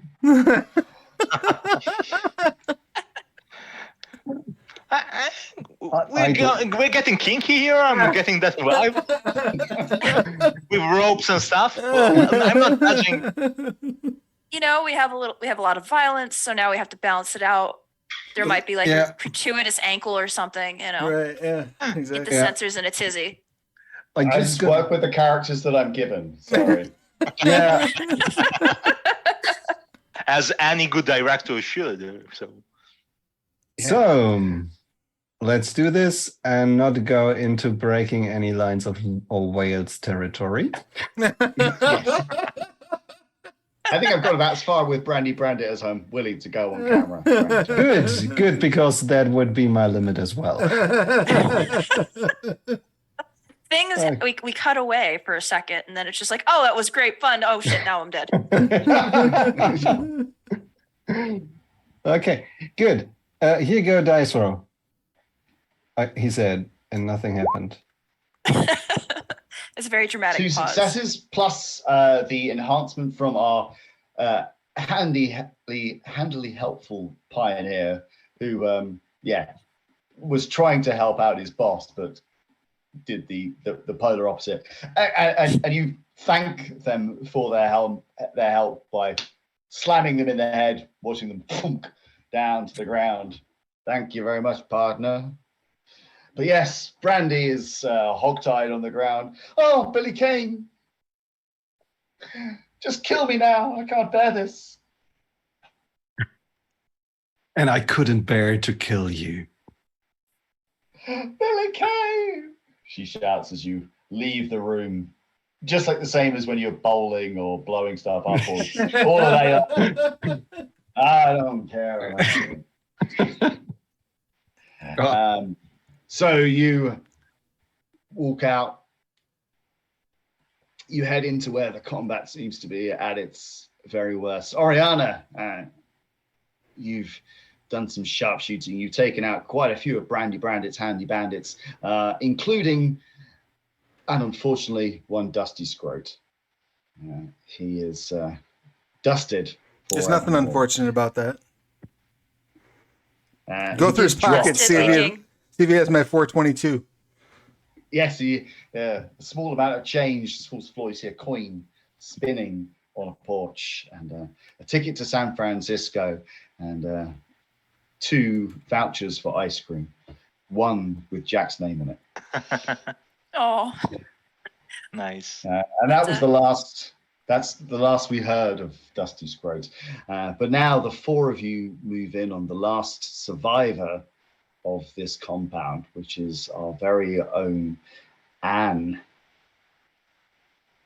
Anne, which is standing there looking quite distressed at this point. riddled with tropes. Anyone else got any tropes you want to throw at her? I mean, come on, let's just see if we can get a full house here. Well, we got 2 people with headhunter reputation.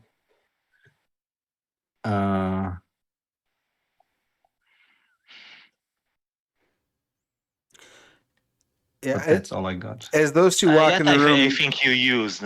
I'm going to point out that I have the money. Like as I see those 2 enter. I mean, I think our partners here might be more directed toward revenge if they want so, but I'm not gonna. Doctor is just happy with intellectual revenge, basically. On that, we humiliated her, so I'm good with it. Yeah, we have traumatized and humiliated her, so I think that we're good. It's up to Oriana. The more violent ones, says Doc as he blew up Alpha compound and killed many people. And set fire to a cow. So I probably have the higher body count of the session, and then still not considering myself the violent one. So that's some not. So Oriana, as you walk in, you do notice, because you're standing behind Amphetamines, that she has a couple of sticks of dynamite stuffed down the back of her pants. Well, So she's keeping these for a special occasion. Well, I guess if that's the way she wants to go, end it like we started it. I just want to point out for anyone watching, that's not necessarily the way she wants to go. So in her diary this morning, dear diary. Hope somebody shoots me in my butt started with a dynamite. bang. It's gonna end with a. I'm gonna stop. wait. We already did. Okay. So Yes. Ori is going to shoot the dynamite. That's not how it actually works, but it's movie physics. So. Oh yeah, exactly. It would be really lame if you shot the dynamite and it just did nothing. Just shot her in the butt at that point. Yeah. But Ow, my yeah, ass. she'll use movie logic and she will shoot the dynamite. Okay.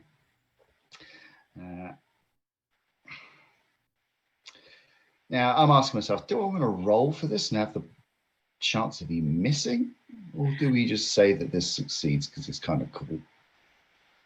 I mean, she is very distraught right now. I'm just pointing that out. I guess here's the burning question. If this is to be the last shot of our movie, do you have any particularly cool kiss-off line that you can give to Anne? She's all over the place, very jittery. It's Anne. Aiming a gun at you, aiming it at the dock, aiming at Billy Kane. She's all over the place. Anything you'd like to say to her before you blow her up?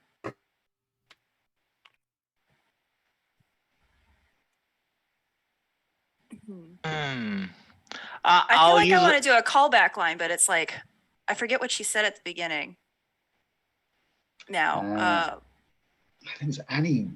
She said, like, he said, Annie, get your gun. She said, I've already got my gun, or something like that. How about this gun? Something like that. Hey, Annie, I got your gun here, right here. There we go. Nice. Nice. One starts to turn around. We follow our bullet as it zeroes in on Anne, the soon-to-be late Anne Vetterman's buttocks. Hits the dynamite. You see her face just drop. A cowboy jumps out of her throat. No. Boom. It was real after all. I lied and it was real. Yeah. Yes, boom. Anne Vetterman's sprinkled all over Fresno Home. Come on! Again. This doesn't taste like honey at all. It's in my hair. Yes, again. And our movie ends with our four intrepid adventurers and Rusty Sprocket, of course. He's chilling out in the saloon, making some friends. But we see you on horseback. You've got nice horses now. You're rich. Riding off into the sunset, bills and yeehaw, shooting guns into the air, and our credits roll. And that is it for Gunsmoke and Goldrushes, our adventure in the world of They Came from Cowboy's Gulch. Thank you very much. Thank you. It's been a very great cool. and fun story. That was awesome. Thank you. Yes, thank you. I had a lot of fun. Yeah, Thank you for running it, Chris. I know, like, Michele getting to play his chapter is always like a delight instead of forever running it. It doesn't happen often, so I really appreciate that, both by itself and by a good game that happened. So thanks for that, Chris. It was a pleasure running the game for all of you. So I really appreciate it. And having played in the Mean Street scenario that I wrote for the RPG Anthology, I can say there's something very special about actually getting to play in something that you wrote and seeing it from that player's perspective. hopefully for anyone who's been watching or anyone who's watching this later, gives you some of the inspiration. I personally think, having run this story and having run every they came from, there's something about the Westerns which is pretty iconic, but also I think there's so much more that you can do with this. There's so much scope with this game. I can absolutely see how this could have worked as more of a longer form story. Oh, definitely. And even how we could have expanded the scenes and done so much more with that. There's Absolutely. I don't want to be so trite as to say maybe a trilogy, because there's plenty of Western trilogies out there. I think we could have gone for a whole series of Deadwood. Oh, Gunsmoke. Gunsmoke, yes. Deadwood, Have Gun Will Travel. Like, if you want to get a little bit like more into the movie stuff, like El Mariachi, Yeah, El Mariachi's good. Young Guns. Young Guns. There was definitely a lot of inspiration for me mentally from Desperado, El Mariachi. Not so much the third film, but That's fair. Yeah. But I do want to take the opportunity before we run off to just remind everybody I've thrown the link up to the Kickstarter in the chat. We're a hair's breadth away from funding on this, so if you've not yet done so, please head over and do so. I know we're getting close to wrap time, so I just want to give everybody a chance before we do run off to tell us who you are, what you do, who you've been playing, your pronouns, their pronouns, anything apart from the Kickstarter that you would like to promote. And I would like to give that honor first to our wonderful director, Chris, and thank you again for running, Chris. So please tell us who you are, what you do, your pronouns, anything you care to promote. Yeah, so I'm Chris Jones, he, him. You can find me on Twitter at Chipotle Chris. I'm also all over the Onyx Path Discords, very much in the they came from side of things. I don't actually have anything to promote other than the Kickstarter that we've got at the moment. So a slight little plug there. But thank you for listening.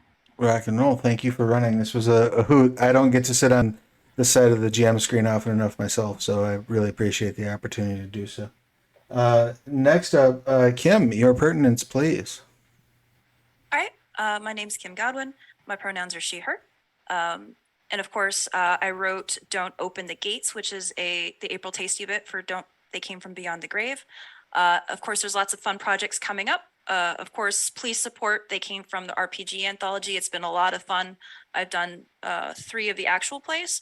The Bridgerton Rectory actual play should be going up on Tuesday, from what I heard. And of course, They Came From the Mean Streets is also up on Red Moon Role Playing, which is also a blast. Then, of course, They Came From the Witchford Academy coming up, World Below, which I also worked on Mikele on.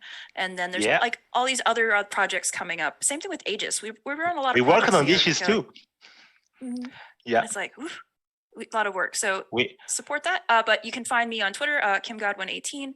And I'm also my website, KimberlyGodwin.com and StudioH&H.com. Excellent. Thank you so much. Next up, Tom, your pertinence, please. Yeah, thank you. I'm Tom, pronouns he, him. I'm a professional GM on Start.Playing.com, and I have written a very few Vasan things, Longing Calling and Smoke and Apples and Smoke. I always get confused about these.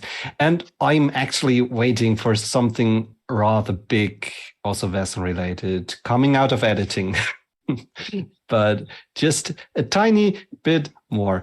Yeah, and aside of that, I will be very much involved in Onyx Path Con next weekend, and so I'm hoping to see everybody there.